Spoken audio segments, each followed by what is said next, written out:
We be live. So we be live. We be live. This is our new thing, by the way. I know some people don't like it, but we're gonna do it. We don't They care. don't like what? We be live. They're like, it's cringe. They're like, yeah, your opinion doesn't matter. We're here to have fun. Have fun. Yes, you guys are just here to witness us talking about the news. You should just appreciate the privilege. Me, Rivka, and Susanna will be discussing the news regardless of you guys watching. You just get to watch us while we watch. Yes, we're talking about the news on religion, atheism, and other stuff, right? And yeah, by the way, So what he's saying is, you're welcome. Yes, you're welcome. For allowing you to see this saying idea is great. Wow, we have some CCP lovers. Katie is reporting. It's not a day in the live chat without some CCP apologists, baby. Why? How did we attract CCP lovers? I don't understand. What do we do to attract CCP lovers? Like I don't understand. I don't deserve this. Suha is also on Twitch. Guys, yeah, thank you. Go watch us on Twitch. Give us a follow. Yeah. Tankies. Wow. Yes, guys, screw the CCP. You guys are idiots. Whoever What's the tanky, like Tiananmen Square tanky? No. Tanky. No, actually, yeah. What do you mean? No, yes, exactly, yeah. Yes, they represent. You see how quick my mind works, like a steel trap. No, that's exactly what they are on this. You saw that person standing in front of the tank. Right? These people represent the tank. These people are on the side of the tank. That's what they represent. That's what I thought it meant. Rivka, tankies are like communists who are like, Stalin did nothing wrong. Right. Right. Just like the tank didn't do anything wrong. No, exactly. No, that's why they're called tankies. No, but yeah, so hashtag again, I'm a capitalist, but I recognize a lot of communists as good people who I am ideologically against, very much against. But again, not all communists are tankies. Okay, just to be clear. Like some people use that interchangeably. Okay, cool. Anyways, we should actually start talking about the first news, right? Yeah. Can we clap for the first news? It's not good, but let's clap because it's the first news.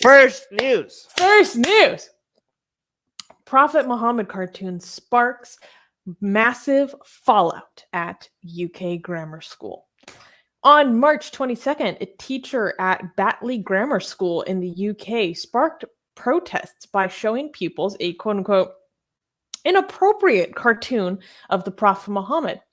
Several videos available online showed dozens of people protesting outside the school on March 25th. Some were demanding that the teacher should be fired. Headmaster Gary Kimball apologized and mentioned that the teacher had been suspended pending an investigation. He noted that lessons regarding faiths and beliefs must be done in a sensitive manner. The Department for Education spokesperson stated that, quote, it is never acceptable to threaten or intimidate teachers. A resident who was protesting mentioned that, quote, there's a line you can't cross. Some parents who were not part of the protest found the protest quite scary and intimidating. West Yorkshire Police said that no arrests were made and no fixed penalty notices had been issued. Wait, so what did the teacher do exactly that was worthy of being? So there are so people are, I think things are particularly heightened with this situation given what happened to Samuel Paty. Right, but what did he do exactly? He allegedly showed a picture or like a Charlie Hebdo cartoon of Prophet Muhammad in class. And what's the problem with that? Parents of you Muslim don't do students, that apparently. They freak out. Wait, what teacher was this? This is a teacher that teaches what? A religious studies class. Oh, holy crap! Like, what is he supposed to do? Isn't he supposed to talk about religious issues? And what do you like? This is relevant. Like, are we having blasphemy laws now in schools in the UK? Like, I don't- isn't this the most relevant thing to show to your if Yeah. your religious studies class? Like, what? Why wouldn't you show? Why wouldn't you show this? In fact, if he's talking about blasphemy in the modern world and he doesn't show this, then he should be fired. You're like, why are you not showing to students what we're talking about? Wait a minute, like what? This is insane. UK, you know what? UK, I Oh, give boy. up on UK. No. I don't know what's happening anymore.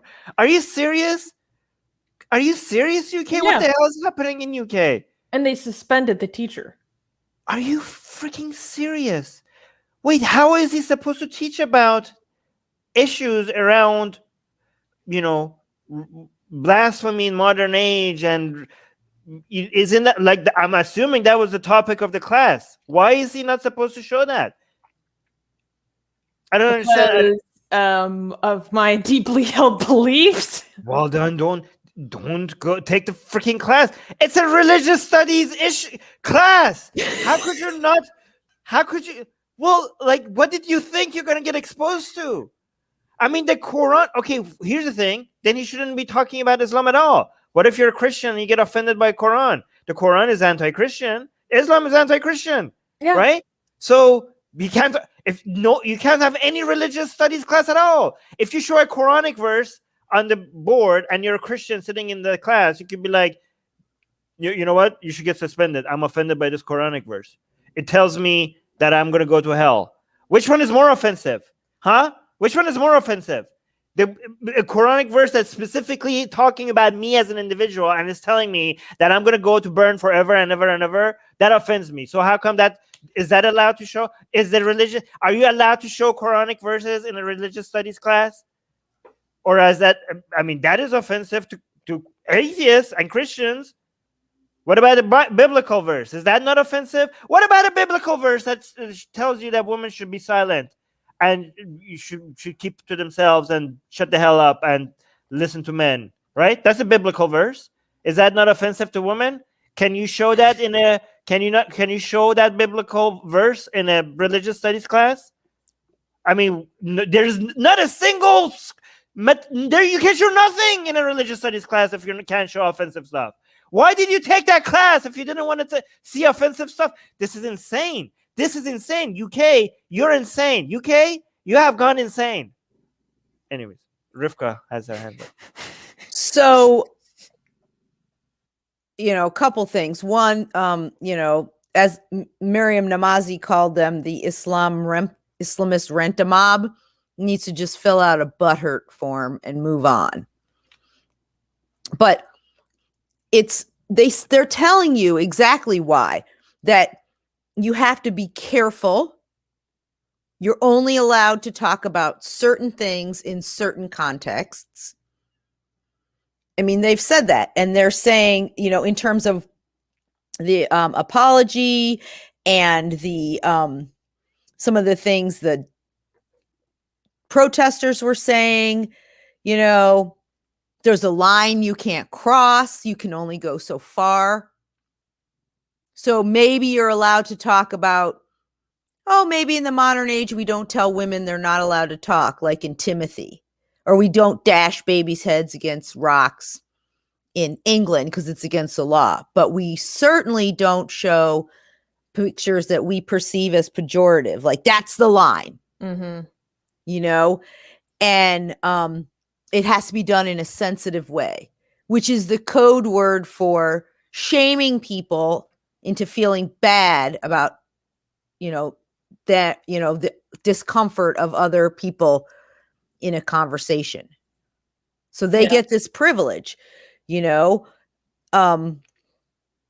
then this whole intimidation and threats, because he's using it to highlight something in the curriculum, which I guess is free speech or free expression or satire. I don't exactly know because that wasn't 100% clear. But yeah, sure, you can say I don't like it, but this threatening and forcing him to apologize. So what's next then? Who else gets to decide what they aren't allowed to talk about in school, and what parental mob or religious mob gets to tell some other people, well, you're not allowed to talk about this book. You're not allowed to discuss the theory of evolution. Mm-hmm. Katie brings up a really good point, saying, what about the students who are offended by the teacher getting fired? Okay, to my knowledge, I think he was just suspended. It's like for a period of time, not completely fired. I want to bring a quote from the headmaster. Head teacher Gary Kibble publicly apologized unequivocally, reiterating that the staff member involved had already given, quote, their most sincere apologies and was suspended pending an investigation. Quote, we have immediately withdrawn the teacher on this part of the course, and we are reviewing how we go forward with the support of all the communities represented in our school. I need to double check to see if this is correct, but I've heard that the teacher involved has gone into hiding because of fears for his life and his safety. Are you serious? Yeah. Yeah, they say that the nature of the protests we have seen, including issuing threats in violation of coronavirus restrictions, and then also talking about it's never acceptable to threaten or intimidate teachers. So there's that been going on as well, that there's been some threats and intimidation, and also not following other rules, apparently. Because Miriam Namazi talks about a threatening mob. The police seems to be involved now. Yeah. That's how bad it's getting. Oh, yeah. So there are other news agencies in England reporting that he's gone into hiding. He was 29 years old and has been an emotional wreck. Alleging that he's since away from the school and has alleged that he's under police protection. He said that the teacher feels his life will never be the same again, and he thinks his family would be killed if they returned to Batley. Can I play this video? His dad said, look what happened to the teacher in France who was killed for doing the same thing. Eventually they will get my son, and he knows this. God. You know what? Come on, guys. I think in the UK, there should be one day where thousands of teachers show the cartoon of Muhammad to their students at the same time in every class, just to spread the risk so that you can't come after everybody. Just to be like, you know what? We don't cower to threat intimidation. It should be a global event where as many teachers as possible, thousands of teachers all around the world on the same day, decide like we're not gonna be intimidated by you. We're gonna teach what we want to teach. We're gonna show Prophet Muhammad to our students on this day, and regardless of what we're teaching. Economics, geography, grammar, religious studies. We're going to show this as solidarity to all other teachers and as a way to tell them that you don't decide our curriculum. Right? Yeah. And they could do it even very nicely. They could do it very respectfully with a trigger warning at the beginning of the class. They're going to be like, I'm about to show you a cartoon of Prophet Muhammad. If this is something that offends you, you have around 2 minutes to leave the class. And once we're done showing the cartoon, just because we want to make sure that I'm not forcing you to see something that you don't want to see. Anybody that doesn't like to see an image of a cartoon of Prophet Muhammad, leave the class right now. Once we're done showing the cartoon, somebody will come and tell you that it's over and you get to come back in. right? So we're not forcing any content on you. You get to decide what you're exposed to, but you don't get to tell me as the teacher what I show my students. This should be a global day, global event. I think. I don't know. Can we make that happen? Well, we kind of have International Blasphemy Day, which is similar-ish. And there's, Draw Muhammad Day as well. Yeah. But I was going to say that in some places, the school board does tell teachers what they're allowed to teach.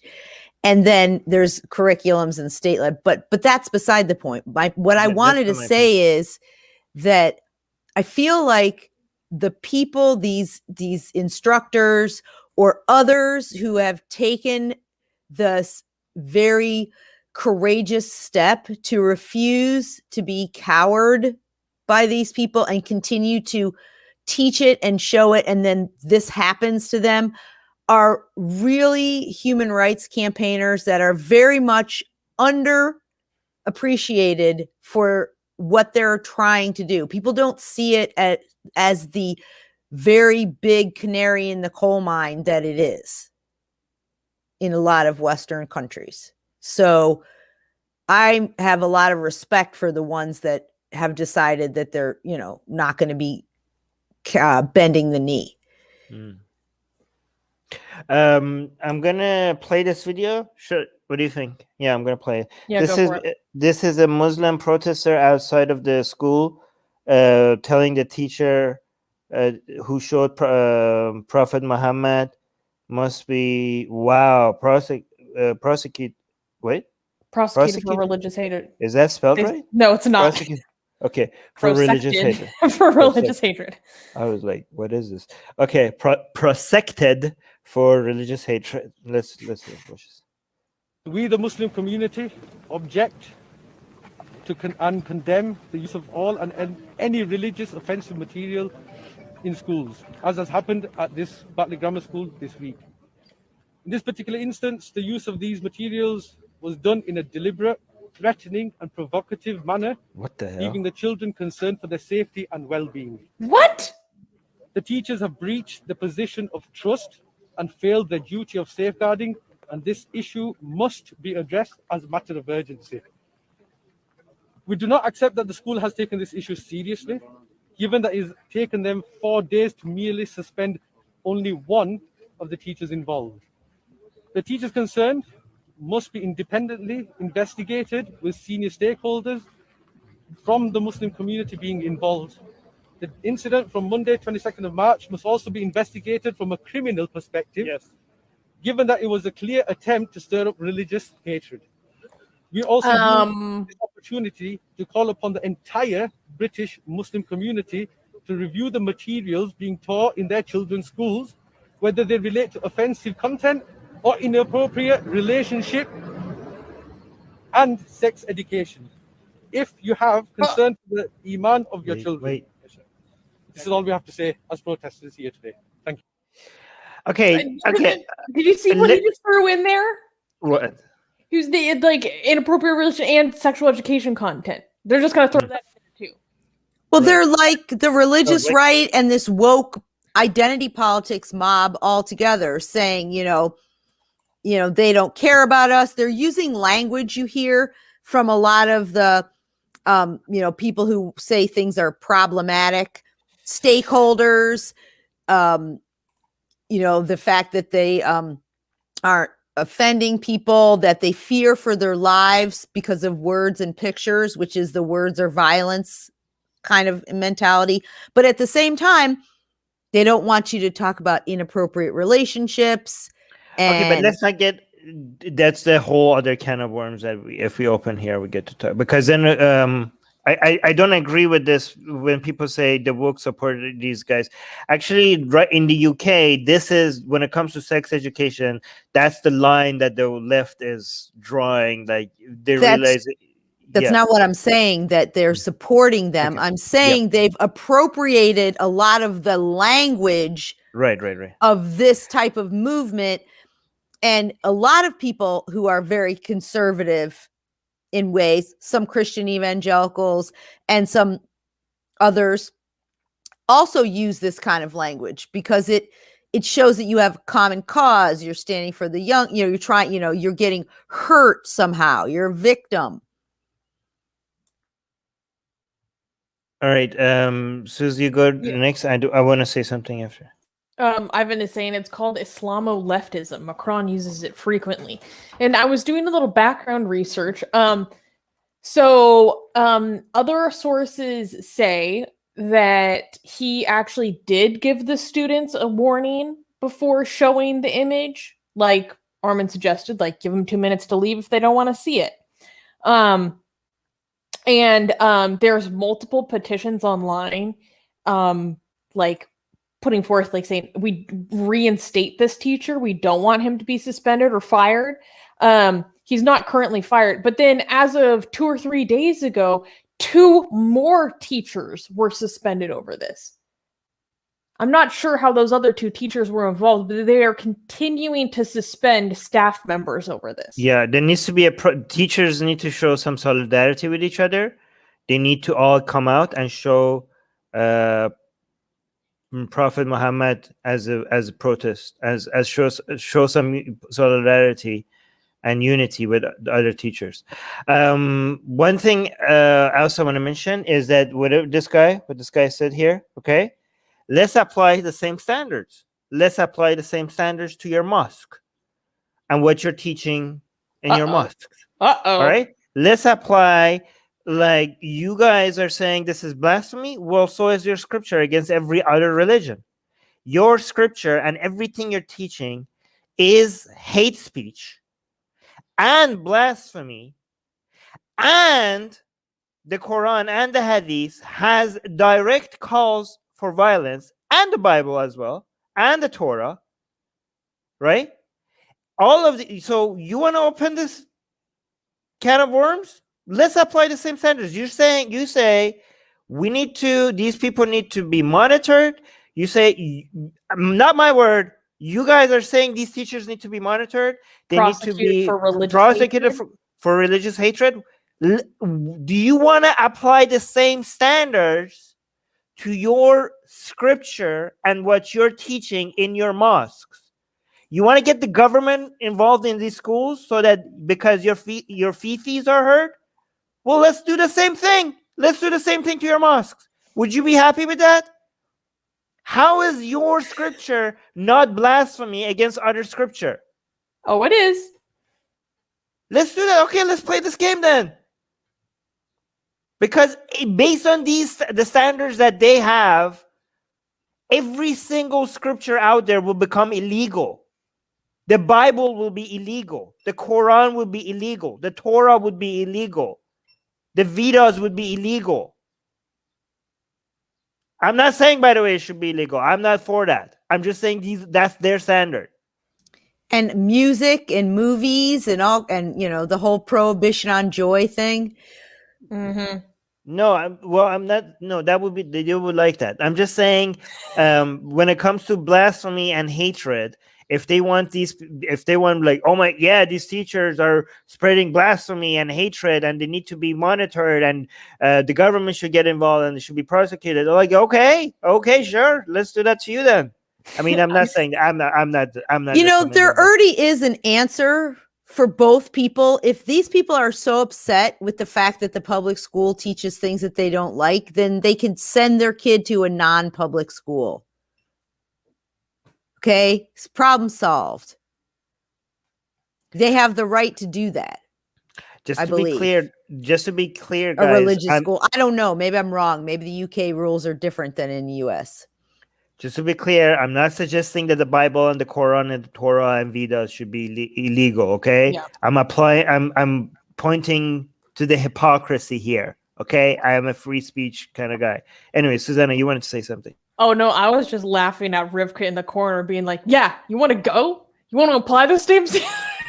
Yo, bring it, brah. We're coming for you. All right, wait. I want to use this opportunity to say, like, look, when we post this on Facebook, we get like so many comments here, like 173 comments, okay? On our website, we get like 1 comment. So I do want to recommend people when we post these on our Facebook page, if it's an Atheist Republic article, which is very well sourced and everything, look at all these. Come and comment here as well on the articles. It really helps our website when you comment on our website, not just on the post itself. And also, if you comment on the article, it shows maybe that you actually read the article instead of just the headline, right? So, anyways, you want to say something, Suze? Oh, no. Okay. Do you want to read this top comment, maybe? Let's see if it's any good. Oh my Whoa, goodness. this is a long boy.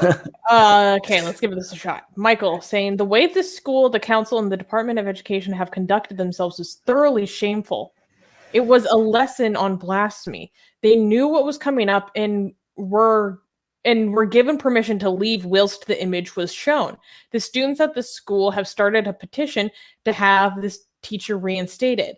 That's mostly Muslim students too. The ones who are protesting are mostly not related to the school, but are just causing issues and trouble. Add to that, we've witnessed women being beaten by police for protesting, at the death of another woman by a police officer because protests are not allowed due to COVID, people assaulted by the police for protesting against a law change to make protests which annoy punishable up to 10 years inside. And then this utter rabble being handed drinking water because the police are paralyzed by fear of offending them. Utterly shameful at every level. So that second part was talking more about other political things going on inside the UK. And pointing out hypocrisy and how different protesters are treated. There's a lot of protests right now about they're trying to change laws and give police a lot more power and take away freedom to assemble and things like that. In the UK, the police do have a record of just being complete cowards in the face of potentially being called racist. So true. Can we clap for the any comments in live chat that we need to highlight? No? Okay, cool. All right. Can we clap for the next news? Let's clap just because I'm glad to be doing the news, not because it's good news. Okay. Next news. Catholic Church lobbied against a suicide prevention hotline in the United States. Recently, the U.S. Conference of Catholic Bishops, or USCCB, went against the 2021 Equality Act, which increases protections for LGBTQ plus people from workplace discrimination. However, this is not the first time that the USCCB rejected legislation that supported the rights of LGBTQ plus people. For example, in 2019, they lobbied against the National Suicide Hotline Designation Act, which would generate a national suicide prevention hotline because it included LGBTQ plus support. Similarly, in 2013, the USCCB used the same logic to oppose the 2013 Violence Against Women Act, which increased funding to protect women affected by domestic violence. According to a statement, the organization stood against the policy supported across policy lines and by President Joe Biden because their support for transgender rights is dismissing sexual differences and falsely presenting gender as only a social construct. The USCCB considered the bill, quote, well-intentioned but ultimately misguided. So even if you think that those things are true, that gender is not a social construct and, God made you, Adam and Eve or whatever. So what are you saying? Because of that, you don't want people to have help so they don't kill themselves, which is also a huge sin in Catholicism. Right? So I would think that you could still be like, we don't like the gays, but we don't want people killing themselves because we want to help people like our boss, the man from Nazareth. But instead, they not liking the gays or the transgender. Can we not say that too much? YouTube has been giving us strike. Yeah, is higher on their list of to do than it is to actually help people. Yeah. It's pretty much a mess. And I mean, it's very in character, so to speak, to shut down something that is very fruitful, that helps a lot of people. But just because, and part of every act and every bill, there are little bits of it that fit to different communities, or straight up parts that don't seem related that just get squeezed into the bill. This happens a lot in legislation. And to fight against something that is ultimately beneficial to a lot of different people, because a small portion of it includes resources towards a community that you have a problem with, you're hurting everyone else because of it. And you have plenty of time to talk to someone once they don't kill themselves about maybe, you should come to Jesus, so then you won't have these problems associated with your gender identity. If they're willing to hear it without do you see what I mean? Like, I'm being hypothetical here. If someone is in a crisis state, it doesn't matter whether you agree with some of Catholic Church helps criminals, they help illegal immigrants, they help all kinds of people. They hold people's horrible secrets in confession. They helped the pedophiles. This too late when you say it. YouTube just registers that, but it's okay. But so really, they're not willing to help somebody over that little tiny thing in a moment of crisis? It just seems really petty and just very not on game, if you want to talk about, being of service, and which the Catholic Church in some ways does pretty well in a lot of other areas. And a large percentage of Catholic Americans are actually very supportive of same-sex marriage, the LGBT community broadly. And what are they doing supporting the church and being Catholic? You idiots. You have a good point. It's ridiculous. And I mean, it actually bothers me when people bring up that statistic, because I'm like, the clergy have next to zero power within the institution. That doesn't matter at all. Like, the opinions of some random Catholics in one country don't matter at all to this authoritarian institution. It's dangerous to think you do. That's what caused Protestantism. You don't need an intercessor. Yep. You're right. Which always confused me. I was like, why do people become Catholics? Like, why would you convert to Catholicism? Like, when you have Protestantism, like, why would you go to the more authoritarian version? Why do people become religious as a whole? Anyways. I mean, you have a point. A lot of times I've noticed that people seem to have this feeling that once you start a family, or if you have kids or get married, you have to do this. It's some sort of rule, or your kids aren't going to be right somehow. Because all of a sudden, a lot of people will start going to church, or just convert to make the family of the, significant other happy, or whatever.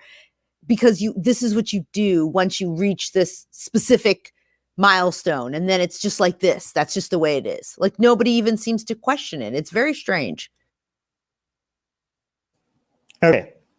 Can we clap for the next news? Yes. Next news.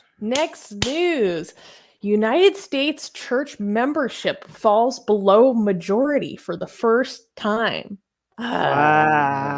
Yay. According to a Gallup poll, Americans' membership in houses of worship continued to decline in 2020, dropping below 50%.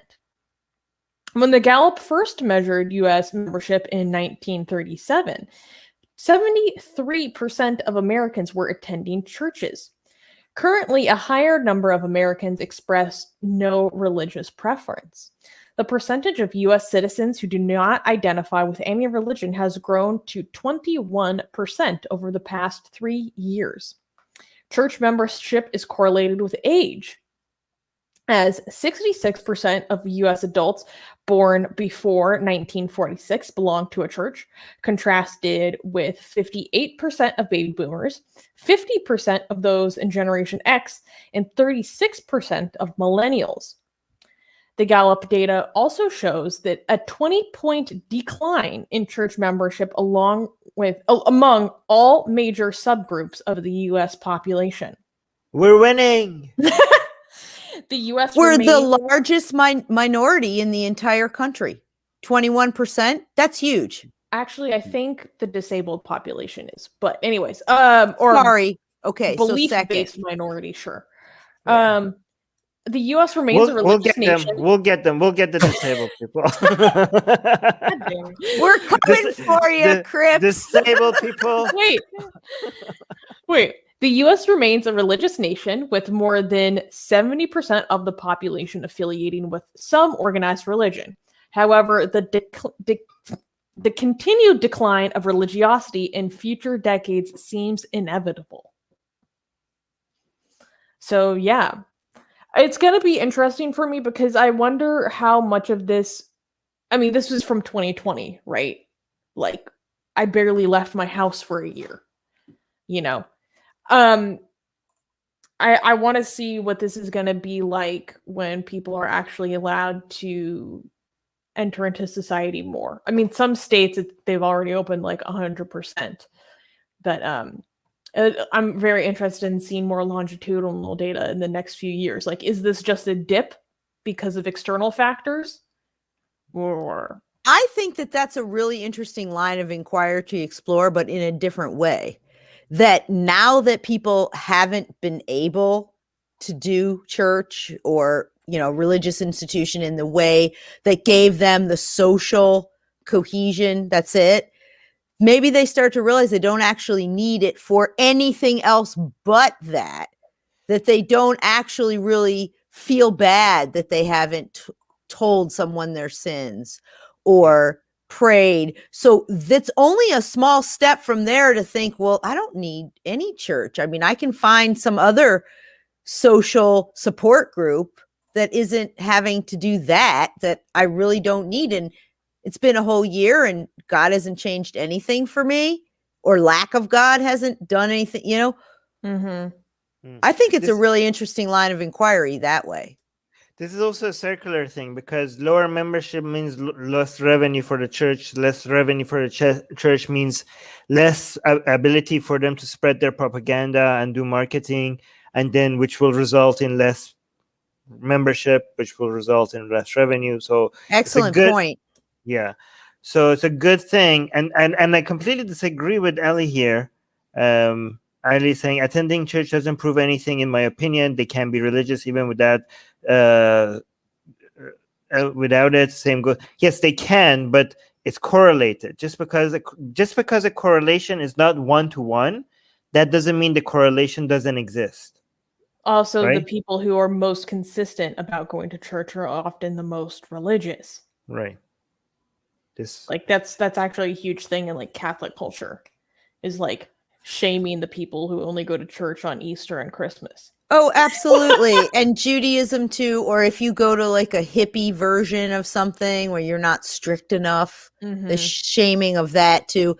But I think that it also shows that people are comfortable admitting it, which is another thing, because for a while there, it was something you didn't say. Like maybe you didn't really care about religion, or you didn't go to church, but it wasn't brought up as much in polite, or you might not feel comfortable sharing it, but a lot of people feel comfortable sharing it.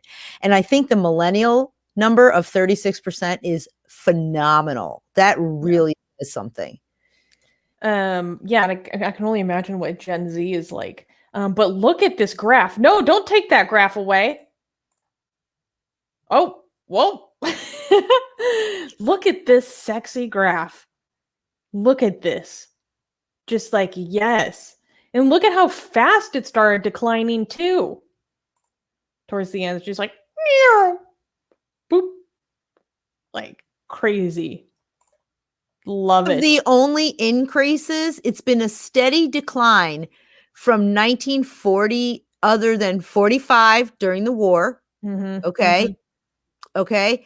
And then it goes to up from 69 to 70 in the year 2000. I think it was probably Y2K fears. I betcha. I betcha. That's funny. Yeah, maybe. Yeah, but it's just fantastic. Yes. Okay, can we clap for the next news? Yes, let's get Next into news. panic, baby. Next news. Rapper Lil Nas X releases Satan shoes with human blood. Montero Lamar Hill, aka rapper Lil Nas X, has caused controversy by releasing a satanic themed music video and custom sneakers. The Satan-inspired sneakers are Nike Air Max 97s, but the air bubble is filled with red ink and a drop of human blood. There will be a limited edition release of 666 pairs. His video, Montero, parentheses, call me by your name, depicts a Garden of Eden-like world where Lil Nas makes out with a half-man, half-snake, then nearly ascends to heaven, but instead slides down a stripper pole straight into hell. Lil Nas X then continues by giving a lap dance to Satan.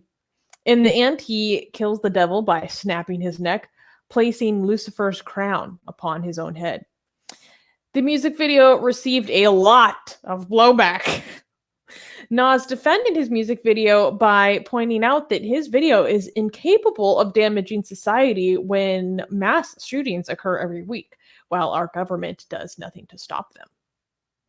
Where is the tweet that he says, you guys could keep hating, you guys like made me feel I need to go hate find myself. That was like such a good tweet by he was like, you guys told me that I'm gonna go to hell for being the way I am for so many years. If this triggers you, something in the lines of, if this triggers you, good. I don't know, like that's my translation of it.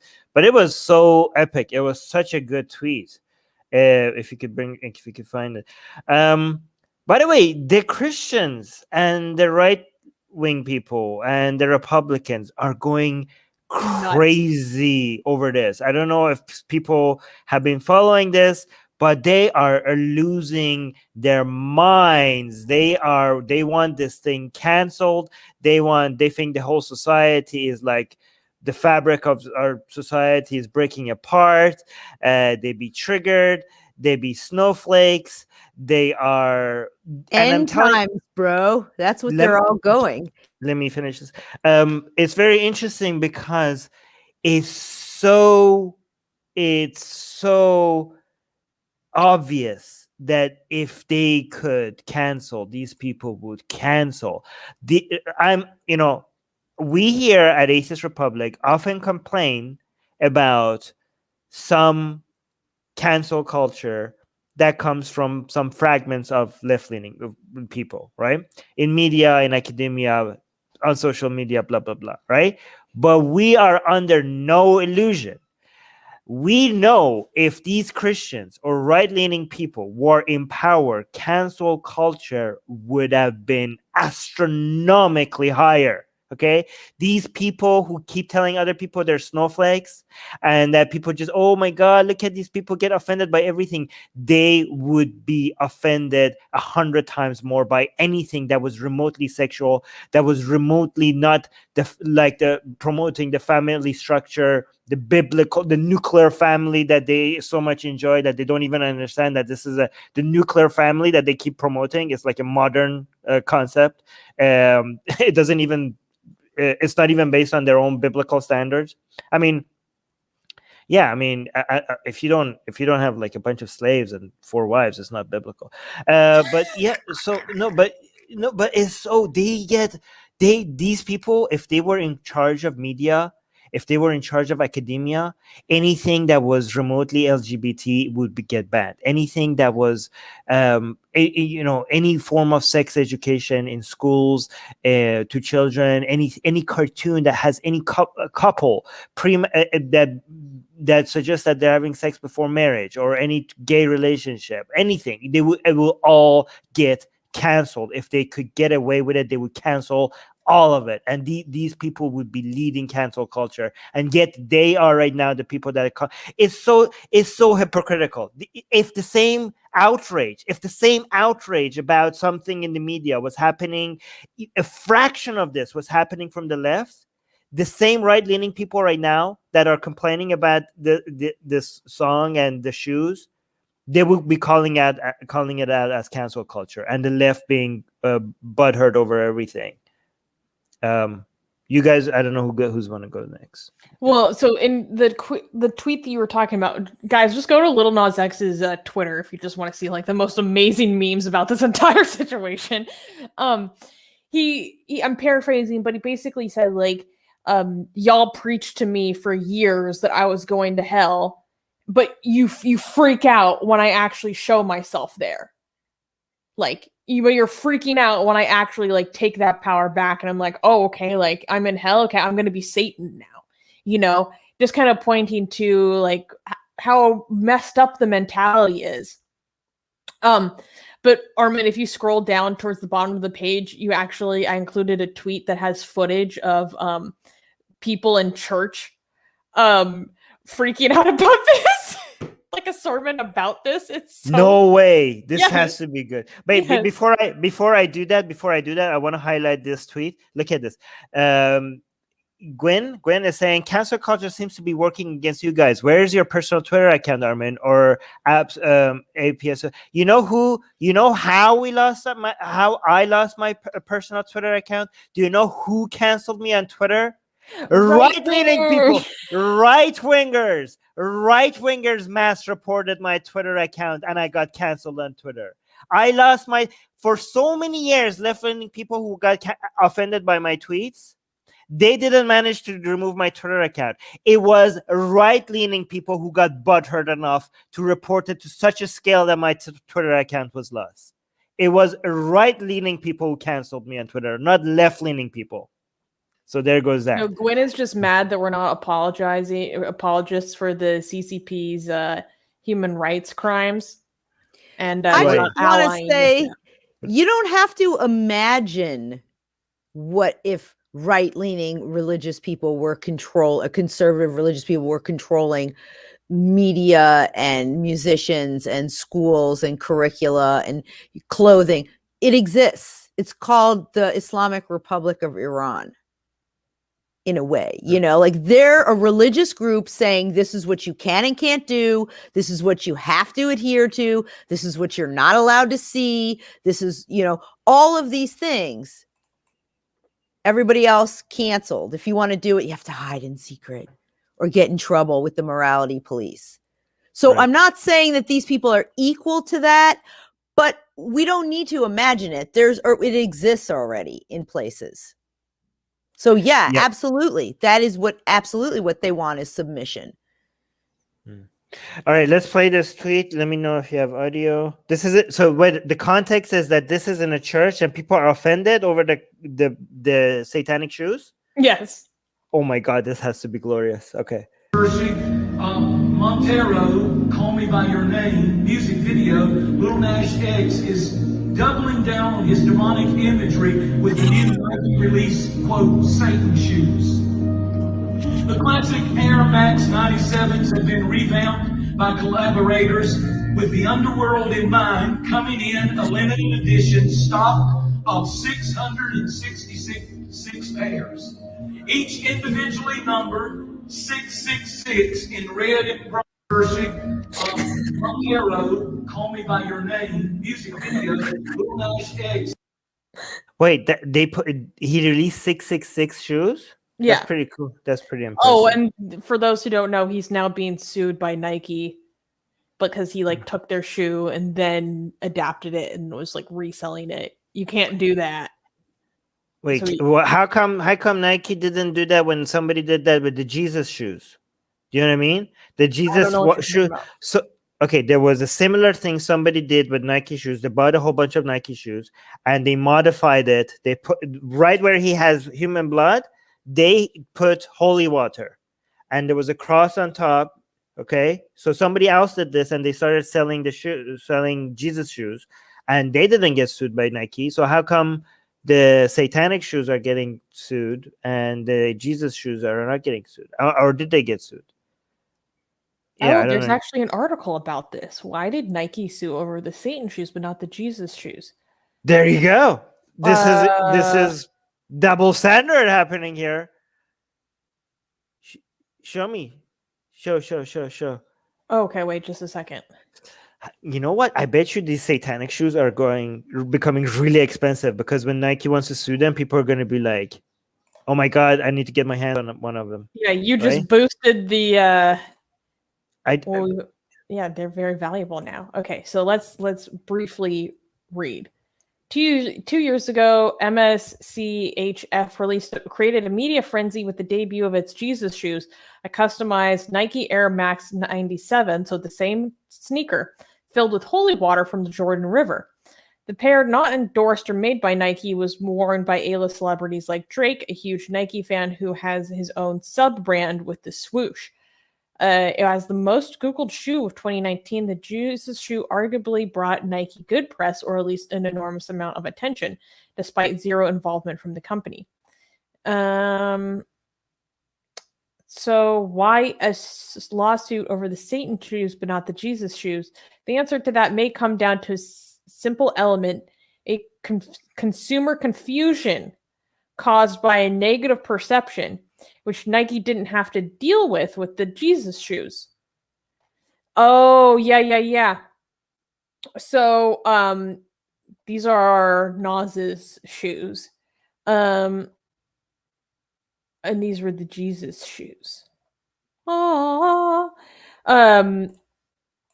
Basically, the spokesperson from Nike talks about how there were people have started boycotting Nike itself because of Lil Nas X's actions. Look, so it did cause a blowback on the company. You know what I want to do? I want to have one Jesus shoe on one foot and have the Lil Nas's satanic shoes on the other. Isn't that cool? Isn't that? I don't know how fashion works. Is that like me being? Is that me being fashion? Is that a fashion statement? Yes. Is that a fashion? Yes, it is. Oh, I understand fashion now. But look, actually, I'm Jesus a stylist now.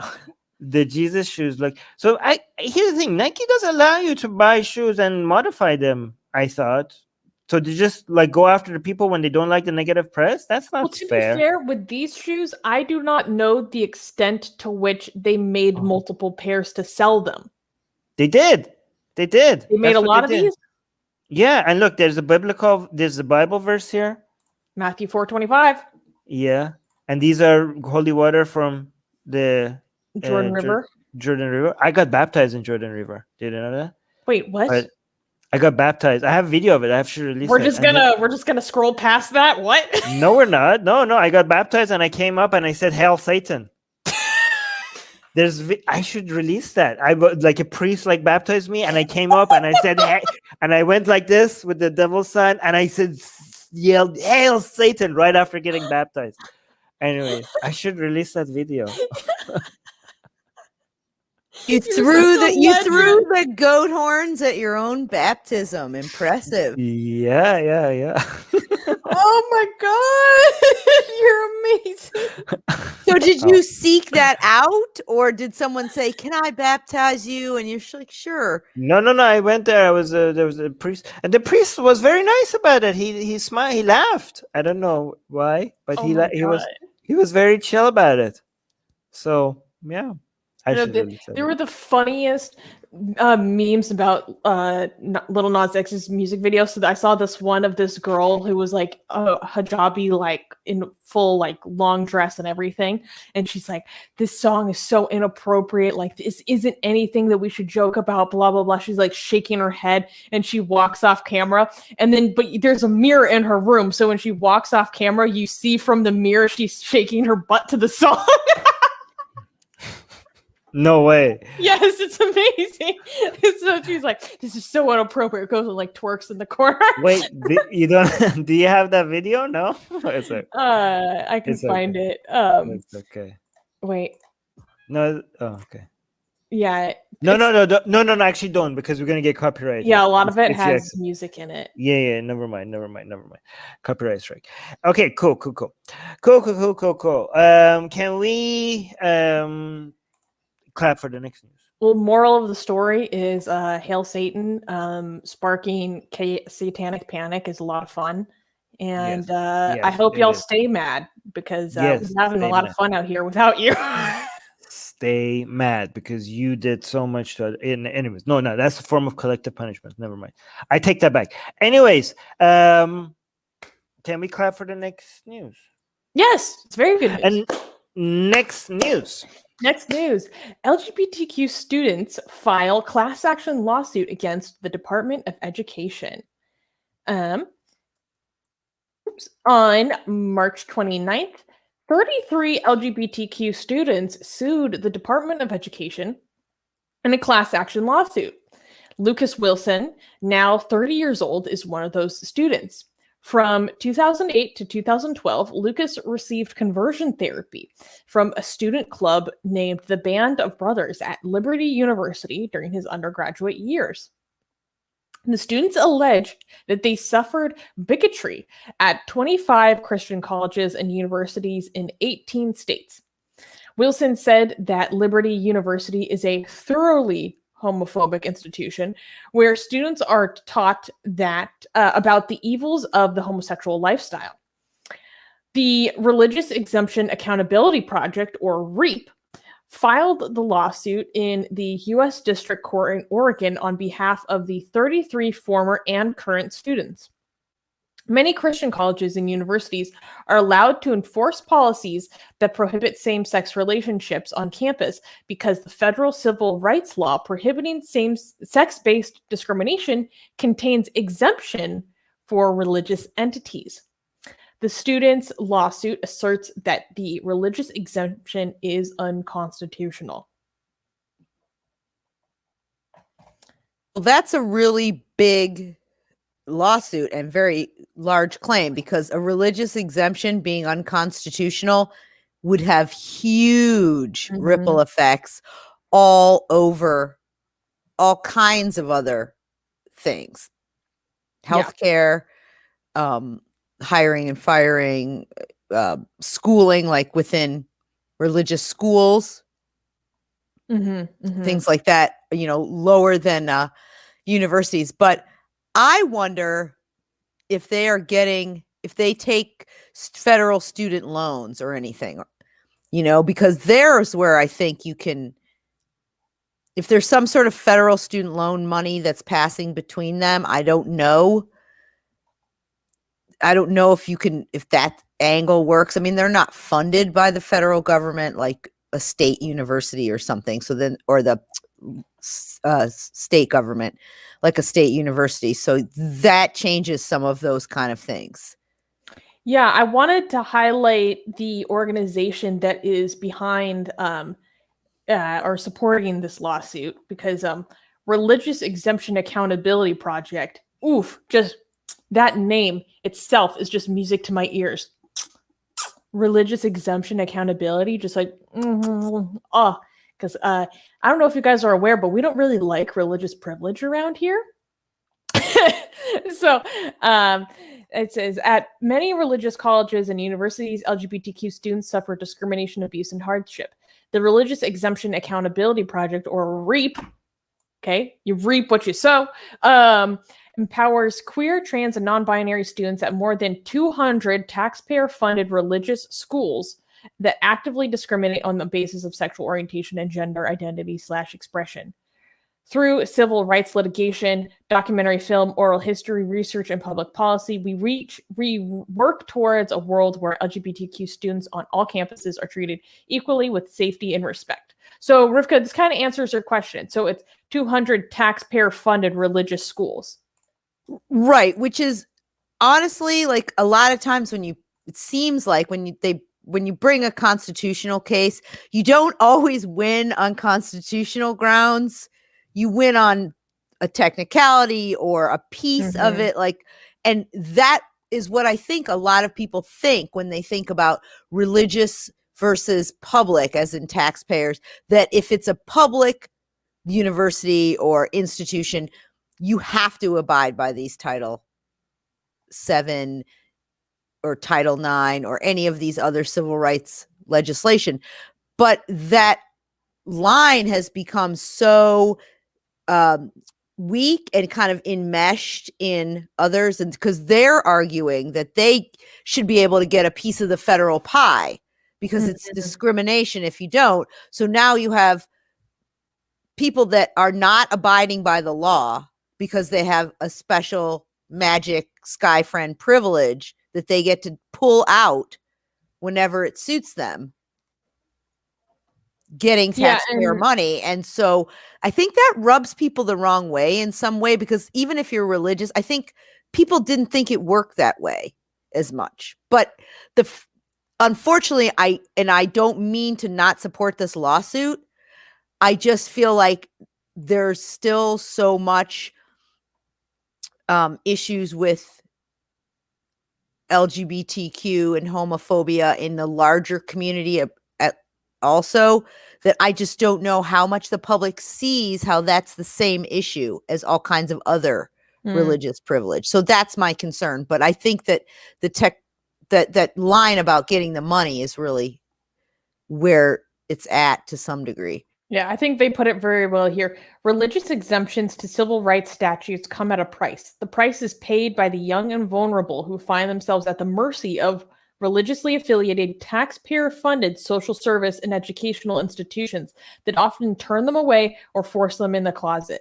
REAP's lawsuit asserts the constitutional and basic rights of LGBTQ plus students seeking to end the sexual, physical, and psychological abuses perpetrated under the religious exemption to Title IX at thousands of federally funded schools, colleges, and universities across America.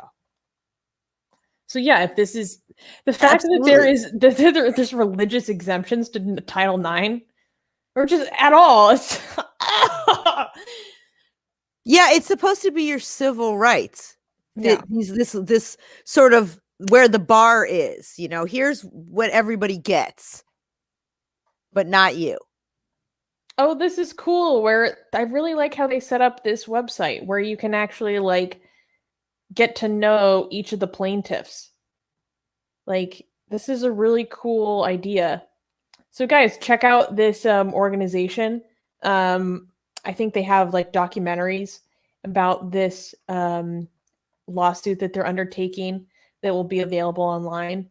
But I'm very interested to see how this goes, because this could really change up a lot of things about our educational institutions, or any religiously affiliated institutions that receive taxpayer money. I think education, social welfare, healthcare, care for the aged, there's all kinds of things that this is really big. It's like, as I said at the beginning, this can have huge ripple effects because the law is built on precedent. So once you find for one situation of religious privilege when you're getting taxpayer money, then it's easier to have the floodgates open. All right, so can we clap for the next? Oh, no. No. All right, next news. Wait, hold on. Unselect the comment before, so it's not showing when I'm okay. And next news. Next news. Indonesia church bombing wounds 20 on Palm Sunday. On March 28th, the Sacred Heart of Jesus Cathedral in Makassar in Indonesia was attacked by 2 suicide bombers. The attack happened at 10:30 a.m., injuring 20 people. Both of the bombers were killed in the blast, while none of the churchgoers died.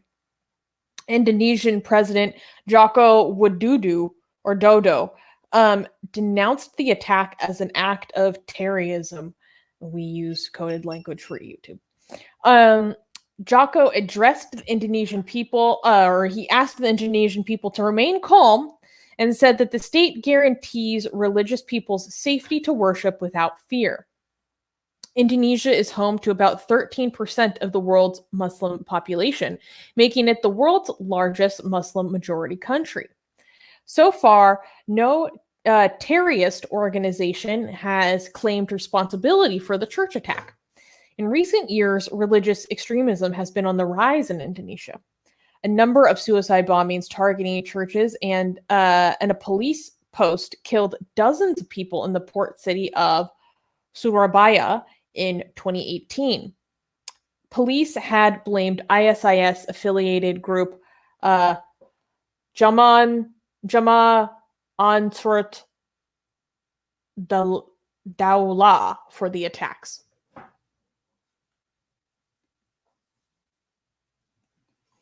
So obviously this is just really horrible. But it is, I think, important to highlight that mass tragedies like this still happen. Might not be as bad as, or as frequent, I should say, as seen What's seen the in 2015, but they're still going on. because what was the main motivation behind this? Like, there's any political? We don't know. We don't know. Yeah, I think like we don't have the information. Like, I'm pretty sure like somebody with a lot more information about Indonesia could tell us. Like, if this was happening in Afghanistan, Pakistan, or in Iraq or Syria, I would be able to have some more theories or hypotheses on what they might be trying to achieve politically by doing an attack like this. But Well, we I'm not do very- know that the, or shoot, I get it confused. The IDF, Mhm. the Islamic Defense Force, was that in Malaysia or Indonesia? Shoot. That did get banned recently, Islamic. By the way, some people are so naive to think like, oh, they just do this because it's Islam and there's no more explanation needed. And they're idiots, whoever thinks that. You know what I mean? Like, let me finish, please. Like, if people don't understand that their religion is definitely a major factor, we don't deny the role religion has in events like this, but it's never only. I mean, it's usually not only religion, right? You know, there are many other political and local factors that play. Again, there's two extremes when it comes to a situation like these. There are people who want to completely dismiss the role of religion, only make it seem like it's a political, local issue, and religion has no role. And then there are people from our side who are anti-Islam and anti-religion, which they should be, as we are. However, they make it seem like all you need to look at is Islam, and that explains everything. And it's usually not the case. If it was the case, then we would be, every single Muslim out there would be doing stuff like this, right? Which is definitely not the case. So it's multifactorial, and I don't know what the other, like, these, as much as religion is a very helpful dogma to motivate people to do stuff like this, there are a lot of other agendas, usually a lot more selfish than, oh, I'm going to die and go to heaven, behind it, that plays a lot of role. You know, when it comes, it's about power, it's about politics, it's about greed, all of it that plays a role. But Susanna, you wanted to mention something. So I was thinking of the Islamic Defenders Front, and yes, that was in Indonesia. So that was a like Islamist party that was like hardline political organization that was banned recently. And is this has anybody taken responsibilities, or I might have Religious Affairs Minister Yakut Khalil Komas encouraged police to improve security at places of worship. Quote, whatever the motive is, this attack cannot be justified by any religion because it only does harm to other people, he said. So, no, and I'm looking for more recent articles, and it doesn't seem like there are, at this point, because this happened about 6 days ago, is any clearer picture about who's responsible. And this is really scary for a lot of Christians because this is coming ahead of Easter Sunday. So they're Yeah. like, are we going to be expecting more? Should we be expecting more on Easter Sunday? So here's another thing why I think people are so naive. Like, for example, Ali here. And also, Ghost Bunny, I don't think it's about 72 versions. If it was like this, these the organizations that are behind stuff like this, they are very strategic, okay? And a lot of them, horrible organizations. And the fact that they have managed to survive and the political, the chess games that are happening behind the scenes goes beyond, way beyond, like, yes, obviously, I'm not dismissing the role of religion here. Religion definitely has a role, a major role. Okay, and it's funny because I'm saying it has a major role, and Ali thinks he's being contradicting me by saying it's mostly Islam. I didn't say religion. Okay, I don't know how you measure, but I didn't say religion doesn't have a role. It has a major role. But so it's funny how he thinks he's contradicting me.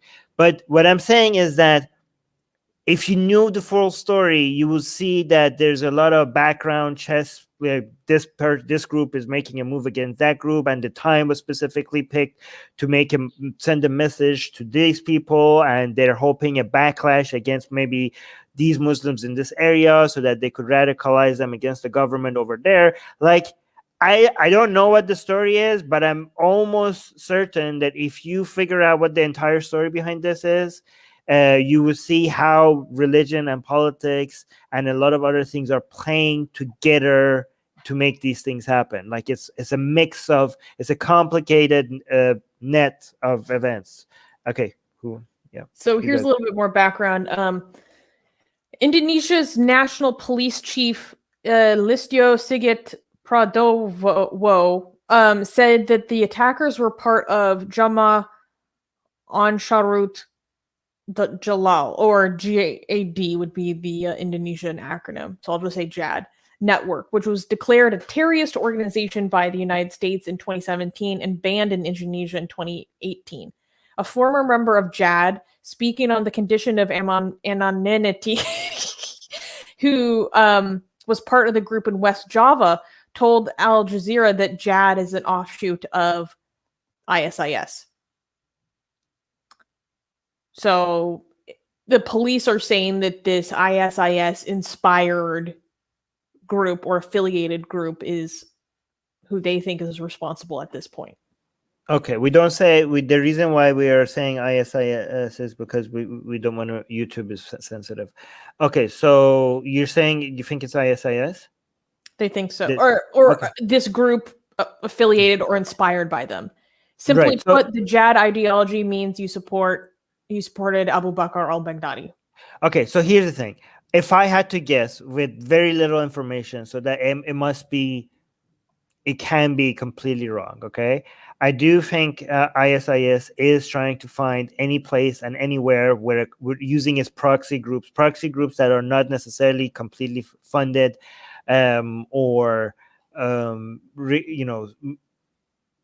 it's not their people directly being sent there. It's just basically kind of like a franchise where you have local groups that were already radical, but now they're just pledging allegiance to you and becoming kind of one of your franchises in a different country.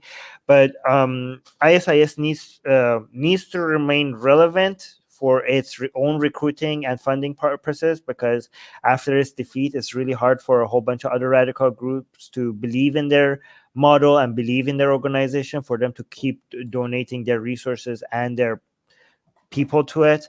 So to be able to show it's that it has a stinging power and some relevancy, they will go and try to signal to the other radicals that they are still an organization to be feared and an organization that demands respect. So that might be one reason. But go on, Susanna. Nur Huda Ismail, a former member of the hardline group Darul Islam, who has since founded the Institute for International Peacebuilding and runs a de-radicalization program and workshops out across Indonesia, told Al Jazeera that the party isn't over yet, and that the recent spate of attacks would probably continue over the Easter period and during Ramadan, which starts on April 12th, due to the religious significance of both events. So then he continues, even though Ramadan is viewed by many as a peaceful month in which Muslims fast from sunrise to sunset, Houthis said that extremist groups like to, quote, hijack Islamic history when the Prophet conducted raids or wars during Ramadan. For example, the Battle of Badr. So a lot of it, it was Palm Sunday. And they often choose these attacks because one of the religious significance, but also because that's when they know there's going to be a higher concentration of people there for them. Also because they want media attention, right? Mm-hmm. They want media attention as well. Like if ISIS doesn't attack and it doesn't get enough attention on the news, they rely on the news to do their marketing for them. I do want to address Ali thing, but still they use Islam to mobilize people to do such things. Am I wrong? No, that's why you're not wrong, and that's why I said religion has a major role, and that's why I thought it was funny for you to say that, for you to think that you're contradicting me when you said like, oh no, but it is Islam. No, I didn't say it's not Islam. I didn't say Islam doesn't have a role, and you think like you're saying something that I disagree with is after years of me telling people how Islam it has a major role in these events. It's amazing for you to think that I don't think religion is used as recruiting and mobilization of forces like this. I said it has a major role. I just said it's not. It doesn't happen in a vacuum with Islam being the only ingredient. Rivka, you want to say something? I was just going to comment on how this sort of goes back to what you were just discussing.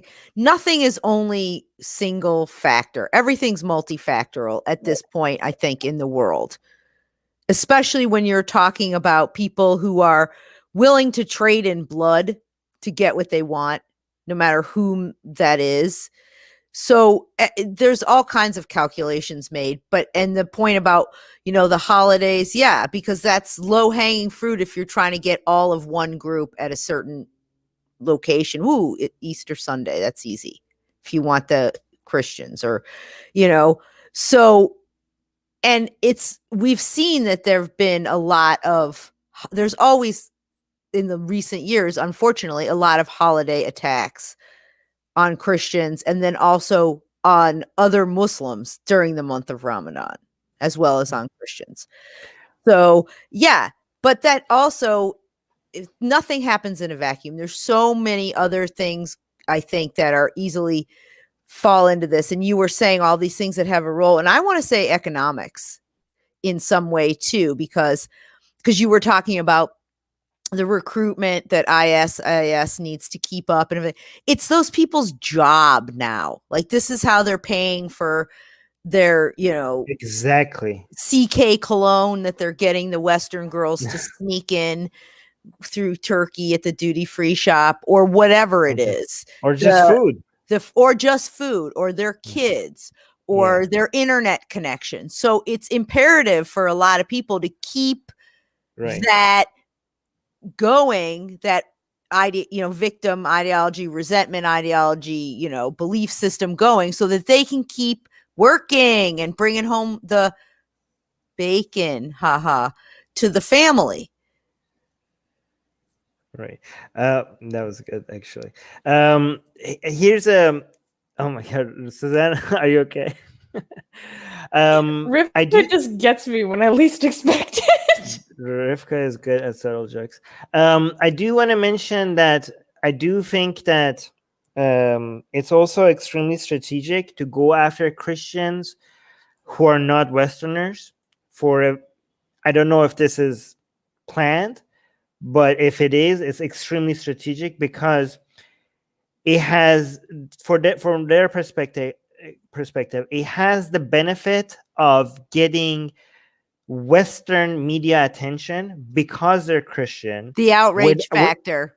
Yes, just without the protection that Westerners have, right? So it's a softer target compared to actual Western, North American and Western Europeans, easier to reach to, yet still could get North American and Western European news coverage because they care about Christian, because their church is there and they want to be like, oh my God, look at them coming after Christians. So it's a way to sneak into Western media without having to have all the resources and the planning and everything that goes into targeting a Western Western people, which is usually harder to get their hands on, right? So it might be that, right? But you guys would agree? Oh, I absolutely agree. I think that's a really salient point, that they can trigger the outrage factor, hype up the coverage in the West, but it's probably a lot easier logistic wise and cost wise to rile up your guys who think you're, super cool in Indonesia than it is someplace else. Yeah, that's a very, very good point. All right. So can we clap for the next news? No. You're speaking to yourself, Susanna, because you muted your mic. Are you with us now? All right. No clapping? No. No. Okay, next news.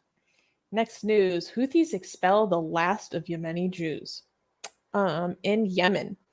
The Houthis, an Islamist political and armed movement that emerged in northern Yemen, have deported the remainder of Yemeni Jews by sending 13 members of 3 different families away from their homes in Sana'a. The last Yemeni Jews were forced to leave their motherland after withstanding years of pressure from the Houthis.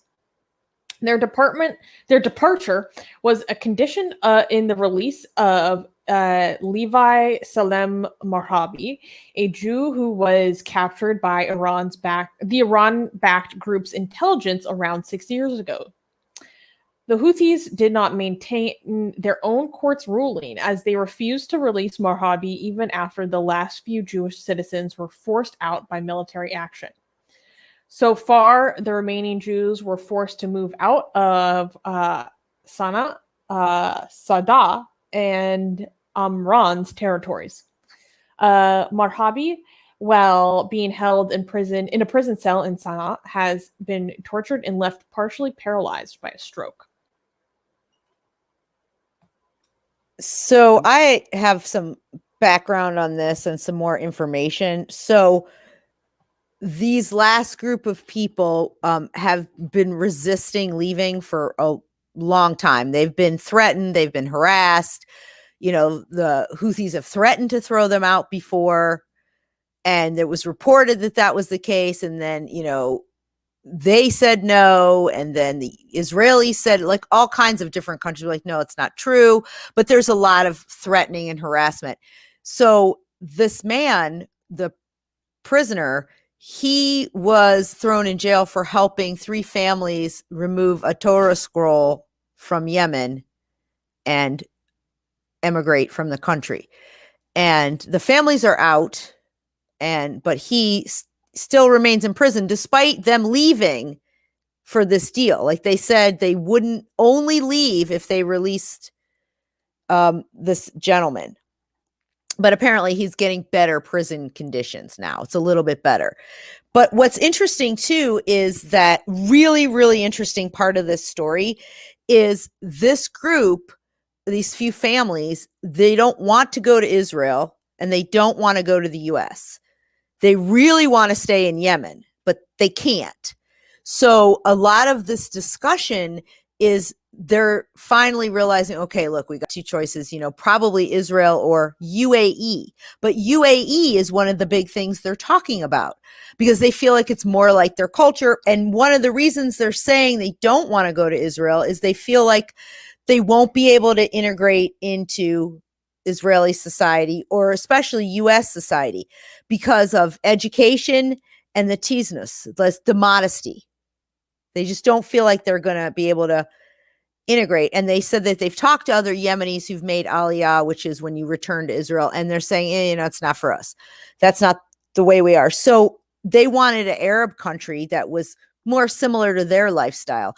And this is the part that's so interesting. So now that there's these relations between the UAE and Israel, we're seeing like the real life effects of this is these group of Yemeni Jews are thinking about moving to UAE because they feel like they'll be a little bit more comfortable there in terms of how the society functions.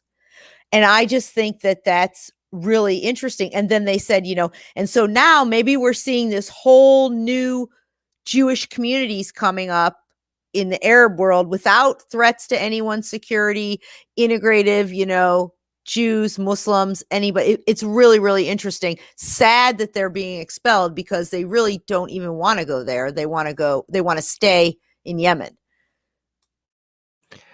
Okay. I want to just tell people about these Houthis. Okay. Mhm. The Houthis are one of the most garbage, vile, disgusting groups of people that is out there, that exists. Okay. And if you don't believe me, go search. Again, this is something that we cannot show you on Mhm. YouTube. Mhm. We cannot show you this on YouTube. But go search, go on Google and put in the search bar Houthis official slogan. That's all you need to search for. Houthis official slogan. Put that on Google and search for it and see what comes up. And this is not just something that some of them say. That is their registered official.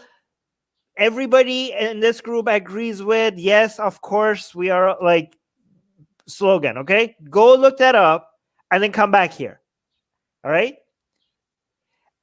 And understand that these are not okay. So this is not just like a radical movement, okay, which it is, by the way, but it's not just that. This is technically the government right now in Yemen. Okay, I know we have it, the de facto government. I know we want to play pretend and think like the Hadi, the people that the Saudis are supporting are like the on the books they are the government, but they're not. Officially, they're the government, but technically the Houthis are the government.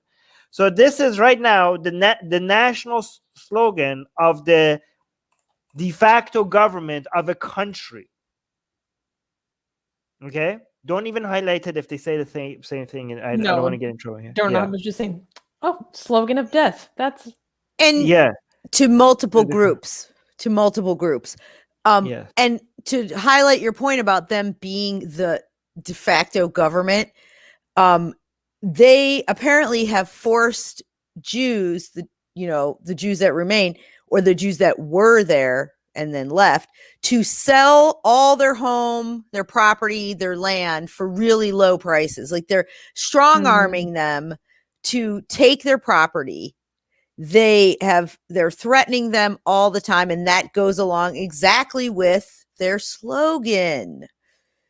Yeah. And it's really sad because this is a group of people who've had the opportunity, if they wanted to, before this conflict, maybe even to go to Israel or to go somewhere else. But because the family that got out apparently are in Egypt. But it's just really sad because they love Yemen. They don't want to leave their country, but their government, one of the government mottos is, specifically targeting them. Yeah.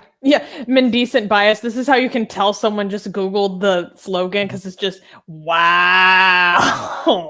Yeah. And again, that's a government talking with us, talking right here. I do want to highlight something again. I don't know why I'm highlighting Ali today a lot. Ali is saying, so in the picture you can see like these the Jewish people who are being expelled. There's some kids here. Oh my God, this must be very difficult for these kids, right? So Ali is saying, look at those children. That's my fault that they are expelled since my country has major influence on Houthis. I think that's ridiculous. Okay, Ali is Iranian and I'm also Iranian. Okay, we're both from Iran. I don't think that. What are you talking about? Like, you didn't expel them. That's my fault. Yeah. What is that? Like, this is guys, this is collectivism at display. Okay, Ellie, I know you don't mean it, but still, even if you don't mean it, what do you mean it's your fault? Did you expel them? Did you expel them? Did you have anything to say? It's not your fault. Why are you taking responsibility for something that you had nothing to do with? Again, individual responsibility, individualism over collectivism, always. I wanted to read a quote from the article. Quote, they gave us a choice between staying in the midst of harassment and keeping Salem a prisoner, or leaving and having him released, said one of those who were expelled. Quote, history will remember us as the last of Yemeni Jews who were still clinging to their homeland until the last moment, they added. We had rejected many temptations time and time again and refused to leave our homeland, but today we are forced. I just wanted to comment on Yuval's. I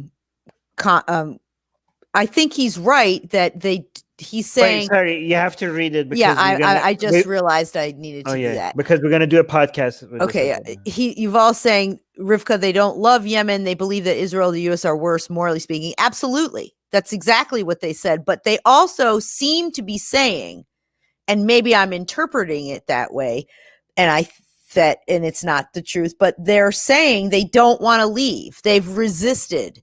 They're clinging to their country. So from my perspective, it seems like they don't really want to. Now, maybe love isn't the right word, but they didn't want to leave. They wanted, if they could, they would have stayed there, but they're being forced out. That's what it sounds like to me from them talking about, we've resisted all these attempts. We could have left in the past. We haven't. So, yeah, absolutely right. Because they did say, though, but Yuval's right, too. They did say, like, look, these other two countries, Israel and the U.S., are not for us. The culture, the modesty. Yeah, maybe when I said Tizness, I didn't explain. It means the modesty. I thought that I did, but yeah. And correct me if I'm wrong, but the Yemeni Jewish population is one of the oldest in the world, right? Yeah, they have an incredible history, like fascinating, that survived. And Ethiopians too. Yeah. And this is how they're finally forced to leave. How do you know this, Susanna? I understand if Rivka knows this, she's an Ex-Shia. How do you know this? Anyways. Okay. So many Yemenis basically walked practically to Israel to get, they were expelled. Yeah, it's a really ancient, and the music and the food is awesome too, by the way. I do love Yemen. Shout out to Yemen food. Yeah. Which is being ruined by Houthis, the Islamic Republic of Iran, Saudi Arabia, and the United States. All right. Can we clap for the next news? Yes, I think it's very interesting. Next news. Argentinian ex-priest disavows decree against blessing same-sex unions. A former priest and LGBTQ activist, Andres Gioeni, is leaving the Roman Catholic Church after the Vatican issued a pronouncement that priests may not preside over same-sex unions. Gioeni had blessed same-sex unions in Pope Francis's home country, Argentina, at least 4 times. Like other LGBTQ Catholics, Gioeni was shocked by the church's argument that clergy members cannot bless same-sex unions because they cannot bless sin. Gioeni mentioned that he was homophobic throughout the seminary as an act of defense. His superiors came to know about his sexual identity in 2003 when he appeared nude on the cover of a gay magazine. Subsequently, he was barred from exercising priestly ministry. So this is very interesting. This is about a gay Argentinian ex-priest who is now saying, after the Vatican said that they can't bless same-sex unions, that he's like, okay, I'm no longer Catholic. He's like, I still have my faith, but I am I'm leaving the Catholic Church. You know what? I know this is being nitpicky, but it always gets me when people almost get it. They almost get it. Like when they leave their religion and they still keep their faith. I was like, what makes you think that they only lied about some of it? Like, given that this religion, given that all you heard about God and faith was through religion, what are the chances that they were wrong about everything in the religion, but that God part was correct? Like, I don't get it. Like, just go out all the way, man. Just go out all the way. Yeah. It's Anyway. he said, quote, "I do not want to continue being an accomplice to this institution because I realize the harm they are doing to people. I am not renouncing my faith in God, but I am rather renouncing a role and a right." Renounce God as well, man. Just do it. just take the bandit, like just the full thing. Come on, it's okay. It's better. Life is better on this side. Come on, you can do it. Come on. No, Join us. and he was saying, One of us. that's interesting. He didn't know before that the Catholic Church doesn't support gays. Yeah, this is something that I'm like, come on, man. Like, He went to the church to find himself, and then he found himself on the cover of a gay magazine, nude, and he realized, hey, you know what? I don't think the church is working here. You know, I find it, so this might be intolerant of me. Okay, tell me, guys, if I'm being discriminatory against gay people or women. oh, I always find like when gay people and women or trans people realize that religion is BS because it came after them, I was like, wait, if it didn't come after you, you wouldn't, like, what if it didn't come after you? Do you know what I mean? Like, is that what it took? Like, what if it was completely cool with you, but went after other people? some you know people leave religion for emotional reasons. That's I know, true. but I just feel like I think a lot of people come to a lot of realizations about some things like that when a lot of political stuff, religious stuff, relationship, when it affects you personally. I think that's something about human nature, that if for whatever it's reason selfish. you can't see it, or you just can't see it yet because you know, for whatever reason you didn't evolve that part of your brain enough, or I don't know. It's kind of like Republicans where they're anti-gay marriage until they're like, oh my God, my daughter is gay. Okay, maybe like I'm with Republicans on everything now except this. Oh, like there's 1,000 issues like that with the GOP tends to be like that a lot for sure, but also all the left, the Democrats too. I mean, I think that's just part of human nature sometimes. I mean, just think about your relationships, even when sometimes you've been saying the thing over and over and over again and the person doesn't get it. But then when it happens to them, oh, now I see what you mean. So, I mean, on a micro level, even. So, yeah, I mean, your point's well taken, but I just feel like that's just, I don't know if that's a defect or that's just maybe not a defect. I don't know. That's probably not fair. I shouldn't say it's a defect, but just something that some people, I don't know, maybe that they're not getting the right amount of fatty acids or carbs in their brain to make them like flip the switch or something.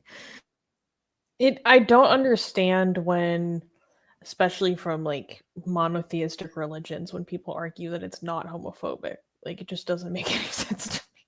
Okay, so for example, he's saying, this man, Giovanni, said, quote, "There's no mention in any book of the Bible of consensual love between two people of the same sex and God telling them no." Which is technically correct. I believe any situation where male on male sex is mentioned is a non-consensual situation. But a lot of it has to do with the act itself. What about the lie with another man line?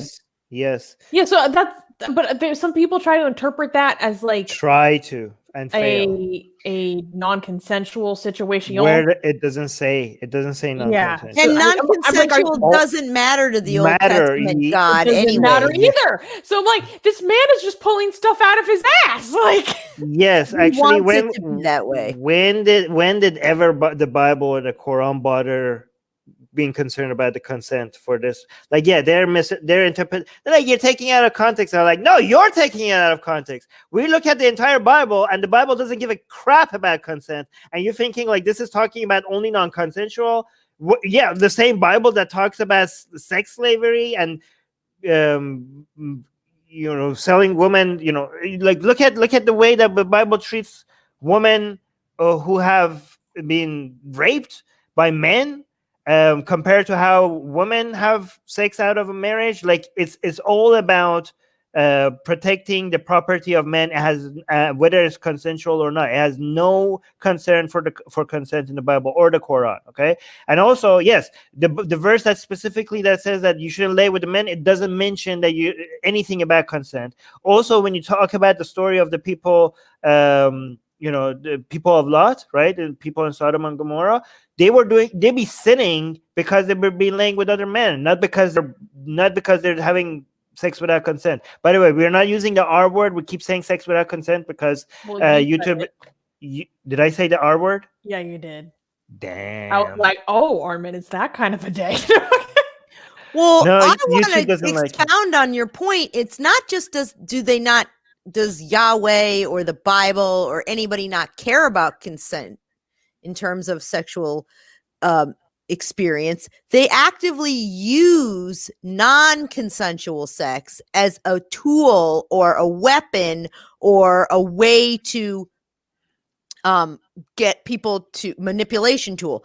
Speaking of Lot, so he was, in order to protect his guests, he threw his daughters out to the mob who wanted to have non-consensual sex with the guests. Here, have the daughters instead. So he's literally using them as collateral. And this non-consent, it's to protect his guests because that's the rule. And then there's other situations like that too. The non-consensual issue with Dinah and Shechem. He wanted to marry her but apparently it was non-consensual. That's what it's always, and she's stuck up there with him, and Jacob is bargaining about it, and so is he. And Levi and all the other brothers use this thing that happened to Dinah as a way to get over on these people. So it's this constant thing. No, not only do they not care about consent, non-consent is part of the way it works. It's part of the process. It's a bargaining chip. It's a tool or a punishment. It's so confusing to me. Awesome. This guy disavowed the Catholic Church. Cool. But if he was in seminary, he should be well aware with canon law, the catechism of the Catholic Church. It's not just what the Bible says.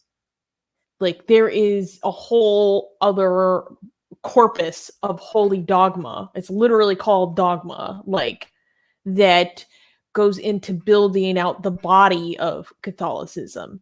It's so much richer than just textual scriptural interpretation.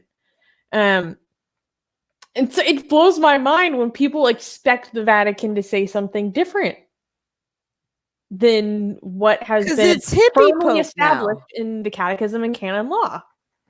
Everybody thought, for sure, when it was the bad people in, World War II Pope, the German bad people. But now that it's hippie Pope, they're like, what? I thought hippie Pope was hippie Pope. I thought he was cool, man. And it's funny to me because they want it to be that way, because they're more moral or ethical than the scriptures they claim to believe in. Yeah. And, so you can leave, especially if, the other Pope before hippie Pope, Ratzinger, he quit. If he can quit the Catholic Church, you can too. Okay.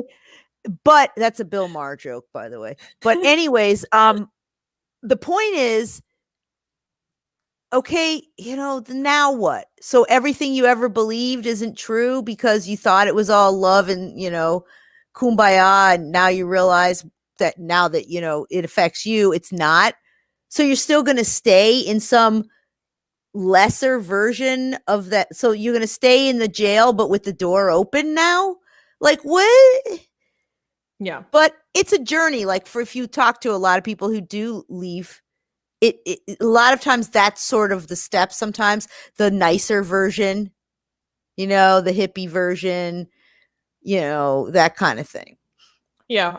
Our criticism of this man aside, I want a memoir from him because there was other stuff in this article about like how he's had like he was like secretly with men when he was a priest and like all this stuff. Like this sounds like a very good story. Then he started working at a disco, and then that's where he met his husband. Like all this stuff. Like I need to hear all of this, but.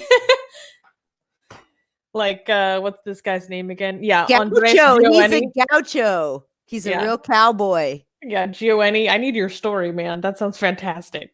But should we move on to the next news? We definitely cannot clap for it, unfortunately. All right, we can't clap for it. We also have to be very, very careful. This is a major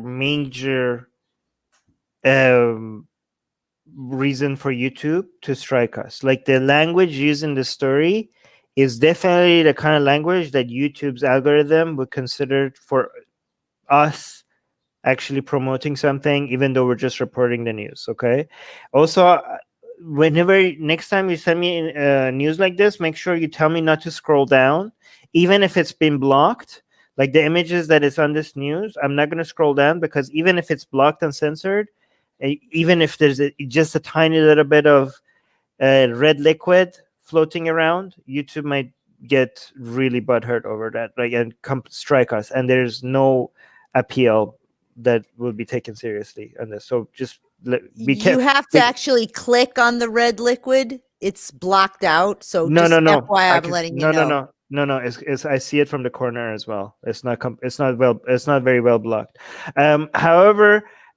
Just be careful, be mindful about the language that we're using here. Yeah. I'm hoping that most people just use what we're seeing on the screen.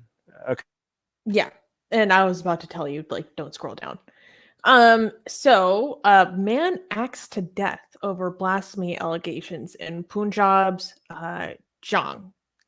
Taki Shah, a religious scholar from the Pakistani Shia community, was axed to death on March 24th over allegations of blasphemy in Punjab's Jang district. Taki was attacked when he was on a motorcycle. The murder occurred after he lost his balance, at which time the attacker struck and axed him to death. Taki's friend, Hosnain, was unharmed in the incident and is serving as a witness in the case. Sarfraz Verk, a Jang district police officer, told Dawn that Taki was facing charges of committing blasphemy in addition to previous charges raised against him in 2019. Shorkot City Police Station had registered a murder case against 3 suspects, including 1 identified man and 2 unidentified persons. A senior officer stated that the suspect had killed Taki after accusing him of committing blasphemy against the companions of the Holy Prophet. The U.S. Commission on International Religious Freedom, or USRIF for short, provided data that shows that up to 80 people are currently imprisoned in Pakistan on blasphemy charges. Half of these prisoners face life in prison or the death penalty. Yeah, and just to provide context, most people who get killed in Pakistan, not most of them, all of them, for blasphemy have not been executed by the government, even though there are a lot of people in Pakistan who are on death row for blasphemy. If I'm correct, Pakistan government itself has not yet executed a single person for blasphemy. Correct. It's all the people who have died for blasphemy has been done through the hands of citizens or mob, basically the people, right? In fact, if you are accused of blasphemy, I assume that you would want to be arrested in Pakistan just to sit in jail and be protected from the mob. It might be a safer place for you. But here's another thing. I don't know if people understand what's happening in Pakistan. This is a more recent thing. In Pakistan, usually like people who said something against Islam or said something about Muhammad or Ahmadis or Christians have been the target of blasphemy accusations and really, really disgusting, vile, horrific, violent crimes. This new focus on Shias, it was there before, but it's the Sunni Shia divide has been rising and rising and rising in past 40 years. Mhm. And now in Pakistan it's getting to a new level. And it is, I do have to call out, okay, so when it comes to going after Ahmadis in Pakistan, the Shias and Sunnis were united with each other on that in Pakistan. So there's some, it's disgusting for some people to think like, okay, look, now they're coming for Shias, but Shias, you made your bed, now you sleep in it. This is again a form of collectivism. Okay, nobody deserves this. Nobody deserves this, and you can't collectively hold an entire group of people responsible for whatever some other people did within the group. It would be guilt. It's collectivism, and it's also guilt by association, right? You need to call this out, even though, the victim here was an Islamic scholar, okay? And I can tell, and I know there are people on our side that I would want to call out that think that would come out and be like, oh, here's a taste of your own medicine. And that is disgusting, okay? That is disgusting. We here at Atheist Republic would want to defend Shia Muslims who are victims of Sunni Islam, like in places like Pakistan, and defend Sunni Muslims who are victims of Shia Islam in a place like Iran. In fact, I personally, this is me personally, I don't know about you guys, I personally would want to defend Shia Muslims or Sunni Muslims who are victims of Sunni Islam and Shia Islam, even the ones who are individually would be okay in fact promote violence against me. Even if that person individually is okay for violence against me because I'm a murtad, because I'm an ex-Muslim atheist, if that individual is a victim because they're Shia or they're Sunni by other Muslims, I would want to defend that person as well. Rivka, you have your hand. Yeah, I just want to point out that to talk more about what you said about how the people that die after a blasphemy accusation, it's because of extrajudicial, violence. And I really want to point that out, how horrific that is, because that's all it takes to potentially lose your life is one person to make this accusation against you for whatever reason, whether they really believe it, they covet your land, they're angry at you about something else. It doesn't matter. They're mad at something, so they take it out on you. That's all it takes, because if you, and I'm not necessarily recommending you watch the video, but if you do, you'll see that no one is attempting to help this individual. Oh, yeah. They all move away from the murderer and basically give this murderer the space to do this horrific, gruesome, terrible, heinous act. And then they stand at the, periphery of it and watch. Well, to be One fair, guy ran away, but still, there was some watching. There were kids there. Yeah. So kids are seeing this. So they're learning, like, look, this is what can happen to you if you say something that somebody doesn't like. Now, I'm sure some people were not like, yay, but there were people standing around, including children, and you didn't see anyone really attack this guy and stop him. It was going on, and you can see people standing around, and they're scared themselves. But yeah, I can't stress enough the horrific effect that this kind of thing has on a society. Yeah, obviously that's really terrible. I watched the video of this attack. It's awful. And I don't really blame people for not hopping in the middle of that, right? Like maybe they were off to the side because they're waiting for police to arrive or something. Right. But no one's have throwing anything at him. It didn't appear that people were, I don't know. I guess I also have seen where people have I don't know. Yeah, you're right. He's going to turn the axe on them too now.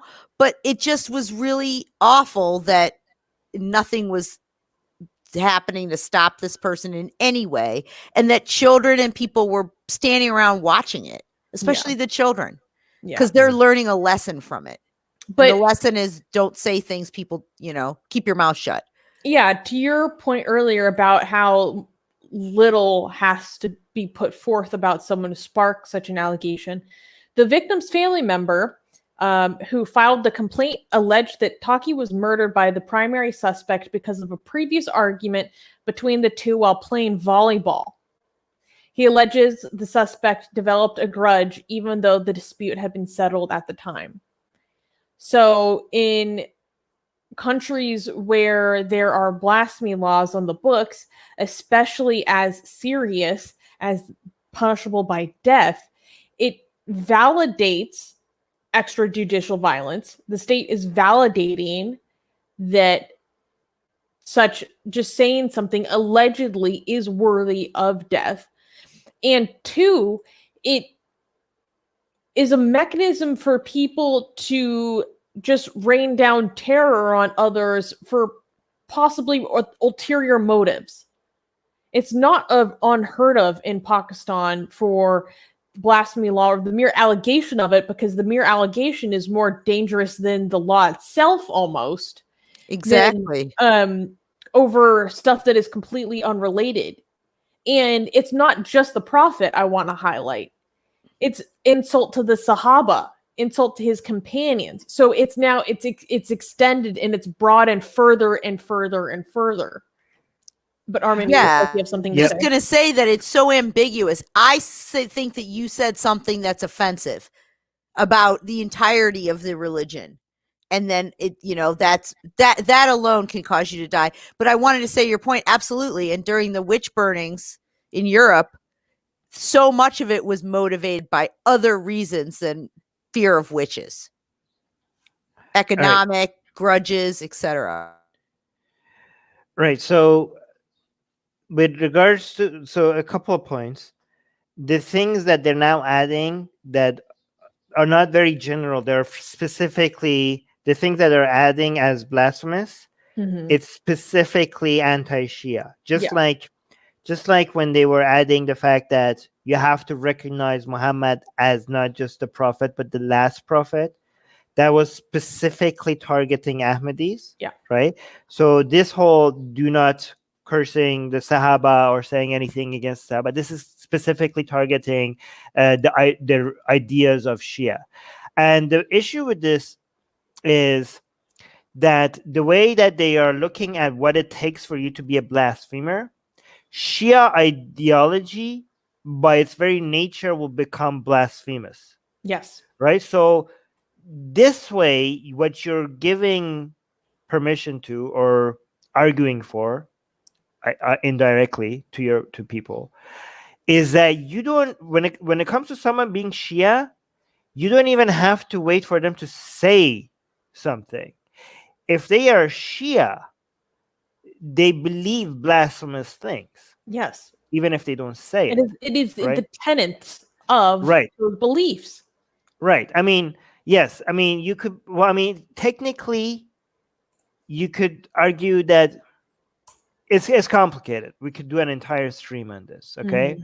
How much anti-Omar or anti-Aisha or anti-Abu Bakr are you? I mean, the fact is that if you're a Shia, you believe that they stole, the inheritance. Yeah, no, and leadership from Ali, right? You believe them to not be good people, and that would be for by Sunni. And also, according to the most mainstream, the most widespread Sunni schools of thought, what Shias do is shirk, which is the worst form of blasphemy, just by calling upon Ali or Fatima or Hassan and Hussein. These are mushrikun, right? And again, what you're doing is you are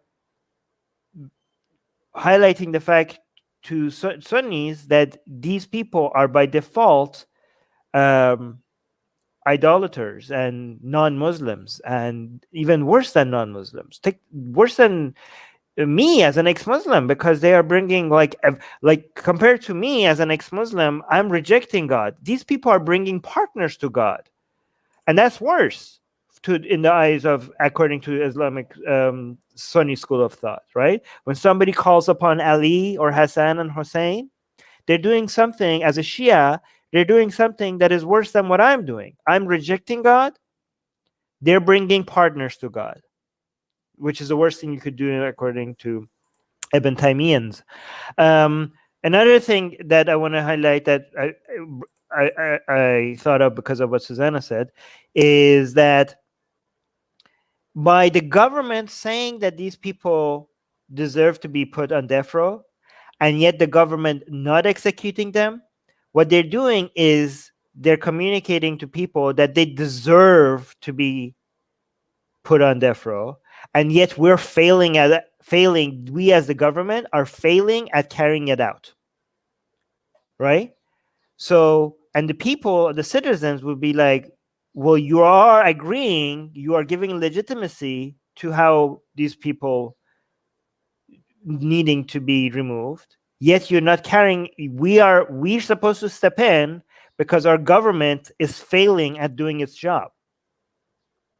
So that's a combination of putting these people on death row and yet not executing them. People are like, why would I report this person? If somebody is like a really religious radical, right? They're like, I see somebody, I think this person is committing blasphemy. Why would I call the police? They're not going to do stuff. It's my responsibility to do what the government is not going to do.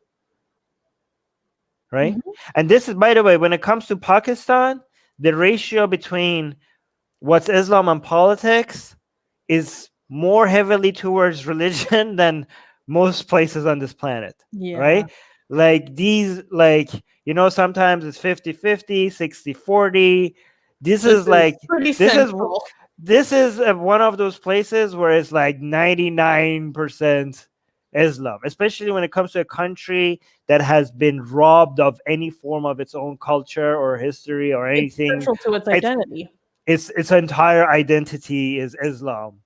It's like there's nothing else. This is what you get when you get Islam and nothing but Islam.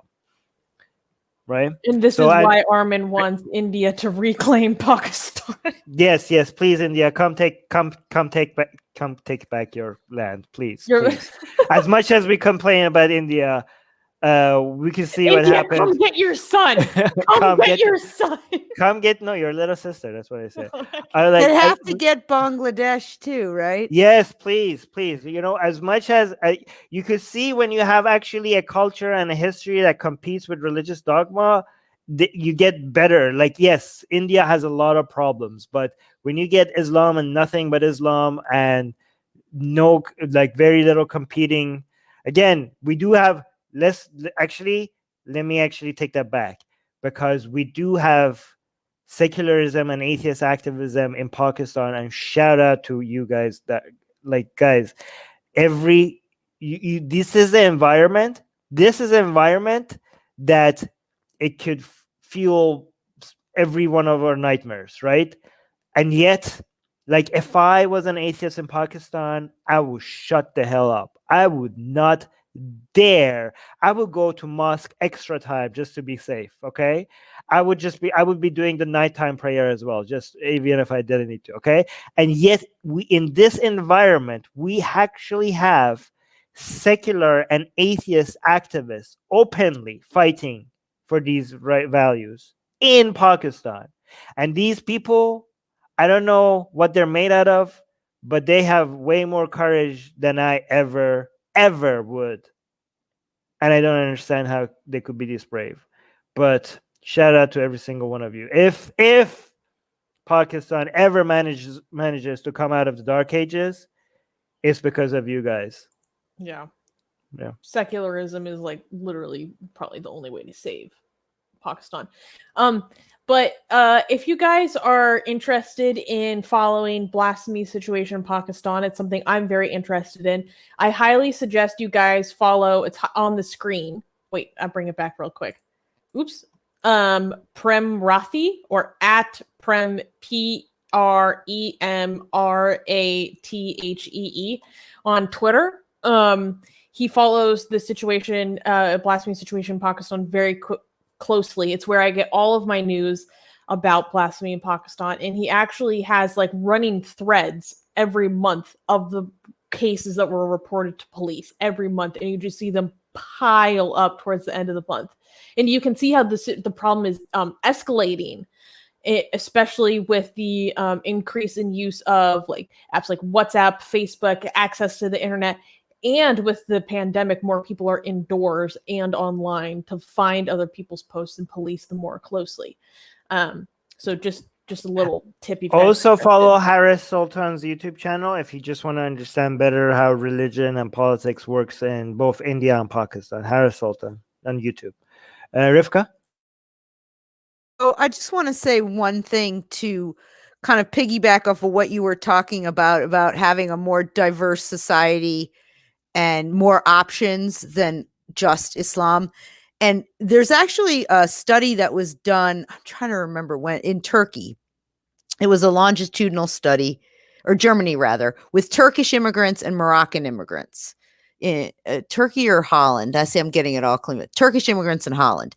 That was the study. And it was two groups. One group, the group from Turkey, came before, and they seemed to be more integrated, less radicalization, less extremism. And then the Moroccan group, more ghettoized, more in their own communities, not integrated, more extremism. And one of the things that they found when they had compared these two things is that the Turkish immigrants had more non-mosque only groups and organizations that they were able to go to for camaraderie, for help, for learning the language, for learning, how to get around. A lot of it because Turkey was a secular country, more secular than it is now, definitely in this wave of immigration. So there were all kinds of Turkish secular or non-religious support groups amongst their own peers or, countrymen. But by the time the Moroccans came, for either, there wasn't the same history or there's not as much of a secular culture. Yes, Morocco is the soft Islam, they like to say, but it's not a secular country. It doesn't have that enshrined in their ethos. So most of the opportunities that people had to learn about the country, to do anything, to get together with other Moroccans, whatever, was all mosque related. Mosque schools, the mosque, the women's, auxiliary of the mosque. And they found that there was a correlation between extremism and, radicalization when you had mosque only support system. It's very interesting. I love that mendicant bias, or no, mendicant bias, is keeping track of how many times Armin has gone for pee break. It was a cat. It's not a pee break. It was a cat making noises. I had to go. Yes. Okay. Because I was going to say that was like the fastest pee. I was going to say, did you wash your hands? No, there's two cats fighting like every time. I had an animal related. I had to leave for an animal related thing too. Right. Yeah, but your dog is way cuter than those cats. Anyways. Yes. Any dog is cuter than any cat. All right, cool. Yeah. So it's time for the last news, but we have to be we have to find a way to talk about this news and not get another strike while talking about why we got a strike.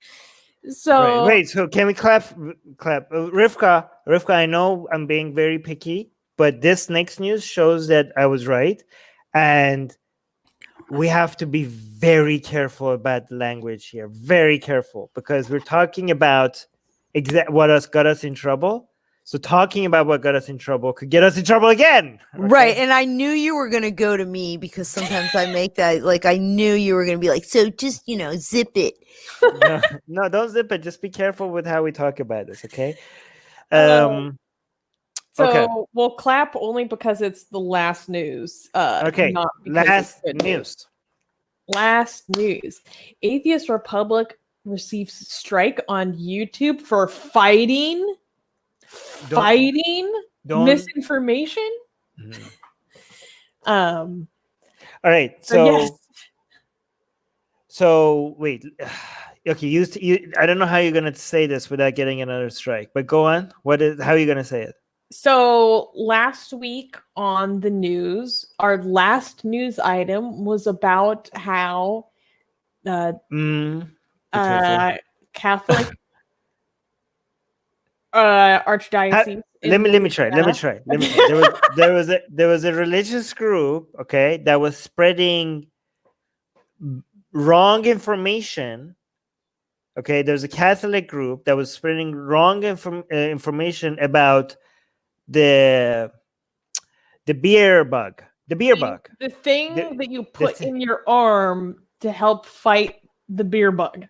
Yes, about the thing that you need to get. We are supporting that. We are on the side of science. We're on the side of science, and we were criticizing this religious group for spreading misinformation. That is telling you that thing that you need to fight to fight this whole thing that is taking the whole world. They were saying we were saying that they are wrong, and you should go and follow the expert and follow the scientists. Okay, so YouTube thought that we are spreading misinformation, and we are questioning how helpful this whole countermeasure to the beer bug is. The beer bug, remember, I understand what we're talking about. Okay, we're going to refer to it as a beer bug. The reason why we call it the beer bug, because there's a brand of beer that is named very closely with the whole thing that is making the thing go. Yeah. There's a beer that is the Spanish word for crown. Right. The same root of the thing that's wrong with this planet currently. Okay, people don't know beer bug. What is that? Beer bug is like, yeah. Oh, there we go. Somebody is highlighting it.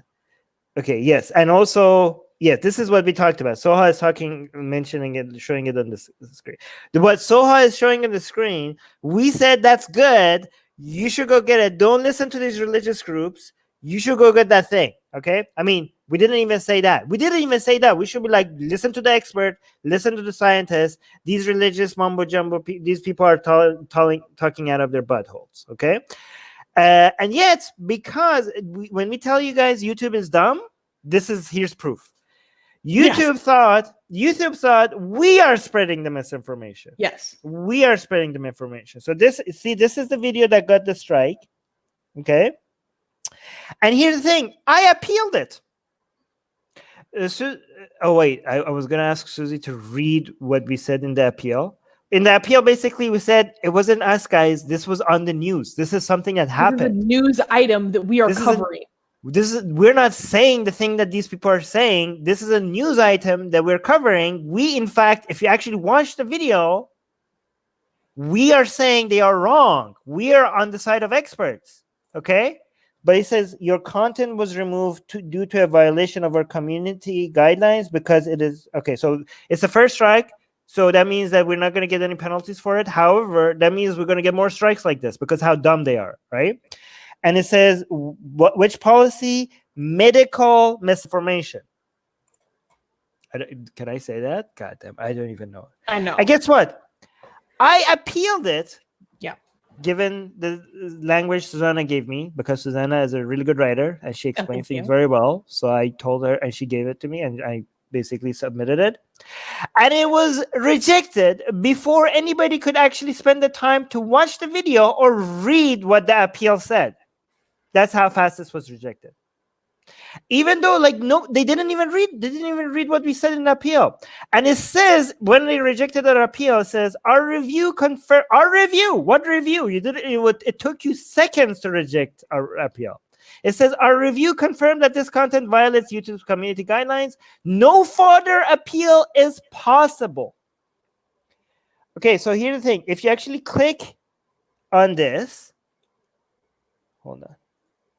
And by the way, guys, this is why we will no longer be covering Mhm. anything regarding the beer This whole- bug. the We beer will bug. not be covering Subject. anything. Yeah, anything regarding the subject of the beer bug or what you put in your arm, perhaps to help prevent getting it or Yes. spreading it. No we're not- tertiary subjects either. Nope. Yes. No, No. we just tell you. I will continue to say, we appeal to the experts and the doctors and the medical community. Go get your information on that. If any religious groups comes out and says something stupid that goes against the science, We on can't this, fight against we it. can't tell. We Thanks, can't tell. YouTube. Thanks Thanks, YouTube. So not like we for can't shooting actually. us in the knees. Yes, we can't fight misinformation because YouTube fight against misinformation is basically paralyzing people who actually want to fight against misinformation. Great job, YouTube. Great job. Amazing. I wish I could read the policy. I can't see it on the screen. Does it say that you're giving out information, you're not a medically trained person? No. No, this is any content that poses a serious risk or egregious harm, or any information that contradicts local health authorities or the WHO. Which But we didn't. we didn't contradict. No, we Yeah. actually told people that these religious loonies are wrong, and you should actually go to medical organizations like the WHO for your We information. were in compliance we with the can't actually- policy, actually. Yes, we are in compliance. In fact, we are fighting for what YouTube seems to be trying to fight for. We were doing that thing. We were doing the thing that YouTube is doing, and yeah. Actually, so anyway, I don't even know if we can say this because they might think like it might be a trigger warning that for us. Well, I For already YouTube. did. Yeah, so let's not say that. So, guys, moral of the story is, if you think that we are too paranoid about YouTube and their freaking algorithm, the you're answer is no. wrong. Here's proof. We are not. Mm, So, yes. We got the receipts, as they Yeah. say.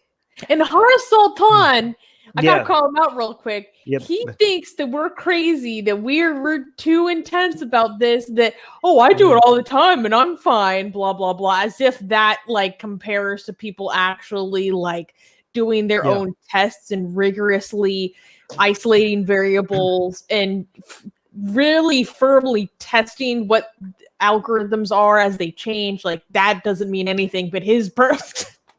Sorry, Horace, it drives me crazy every time you say that. Right. I do want to use this as an opportunity to tell people that we need people with contacts in YouTube. Mhm. Okay, because we know some other people, some other YouTube channel, bigger YouTube channels, every time something like this happens to them, they put a call out and say like, does anybody know about anybody on Facebook, Twitter, on YouTube? And there's a human that actually goes reviews it, and then it goes away, you know, if it's a mistake. We don't know anybody on YouTube. Every time we do an appeal, we reach out to them to Twitter, we get ignored.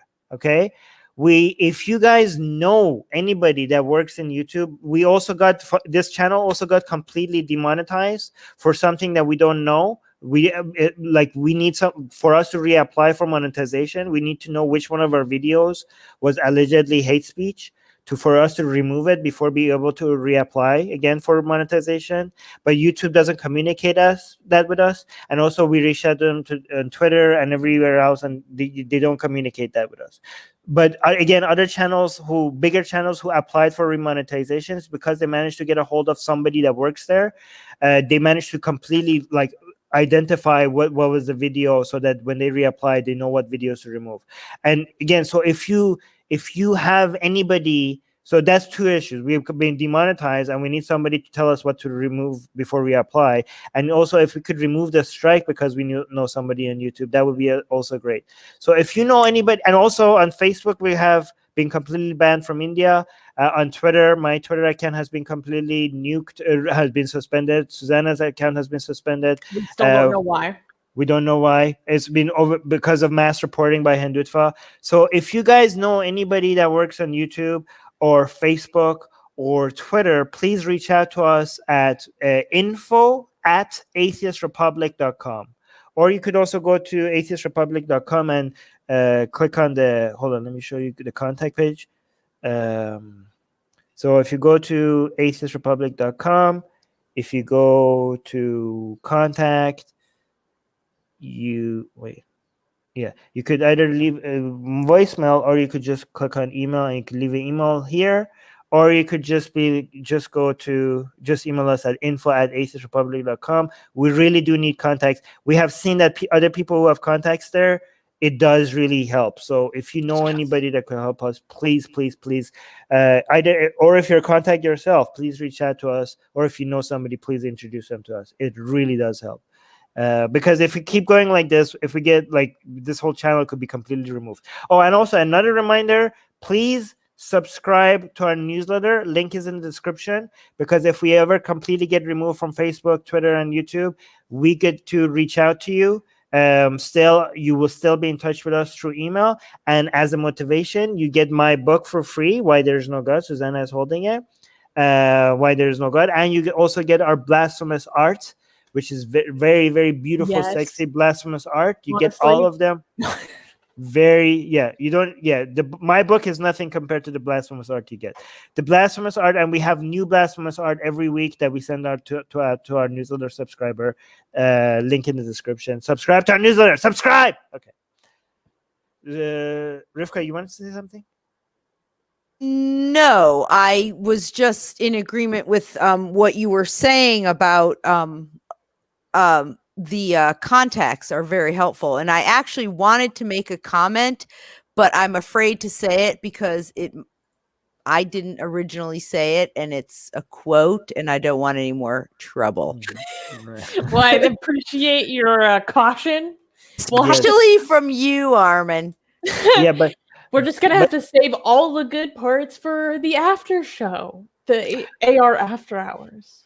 Yes, however, here's another thing though. As much as this sucks, at least I've been vindicated, because a lot of people think I'm mean to Rivka, and I'm like, it's not me. I'm telling people it's not me. It's YouTube. Okay, if it was you're up to still me, mean. Oh. Oh. All right. How dare you, Rivka? It's his culture. Oh, it's my culture too. Exactly. Guys, that's okay. Look at the comment. Mendicant Bias is saying, do Little Nas X blasphemous art. Oh, we will, baby. Don't worry. We are doing that. Of course. After you read our mind. Part. Yeah. You read our mind. Yes. I just want to say it's not my fault that I'm a hyper involved, overlapping conversationalist. No, I'm not literally my culture. It is really my culture. Literally. All right. Well, it's my culture to be against. No, never mind. I know how you are. No, we can't joke. We can't joke about this. We can't. You two might think we're serious. This is the thing that's the worst. Is they're taking away one of the greatest joys in life is making sarcastic comments, joking. I mean, it's actually an attack on my culture. To not allow me to make a joke about everything. Power back. You're right. That's the whole point of humor. Especially when you don't have power, it gives you that for the moment. And it people aren't going to dictate what you can say or think. Yes. And also, thank you so much, Ellie. Ellie is telling everybody to subscribe. Yes, please subscribe. Join us. Yes, please support us on Patreon, because we've been fully demonetized. Not just one video or two videos. The entire channel has been demonetized, which was a major source of our revenue. So please consider supporting us on Patreon. Link in the description. Yes, like, comment, do all of those things. It really does help the channel. But most importantly, subscribe to our newsletter, because we want to make sure that we get to send you, if wherever we get removed from, we want to still be able to tell you where we are next, so we could point you to the right direction. Please subscribe to our newsletter. Yes. Okay. Anything else? Oh wait. Stay safe out there, y'all. I had a lot of fun today.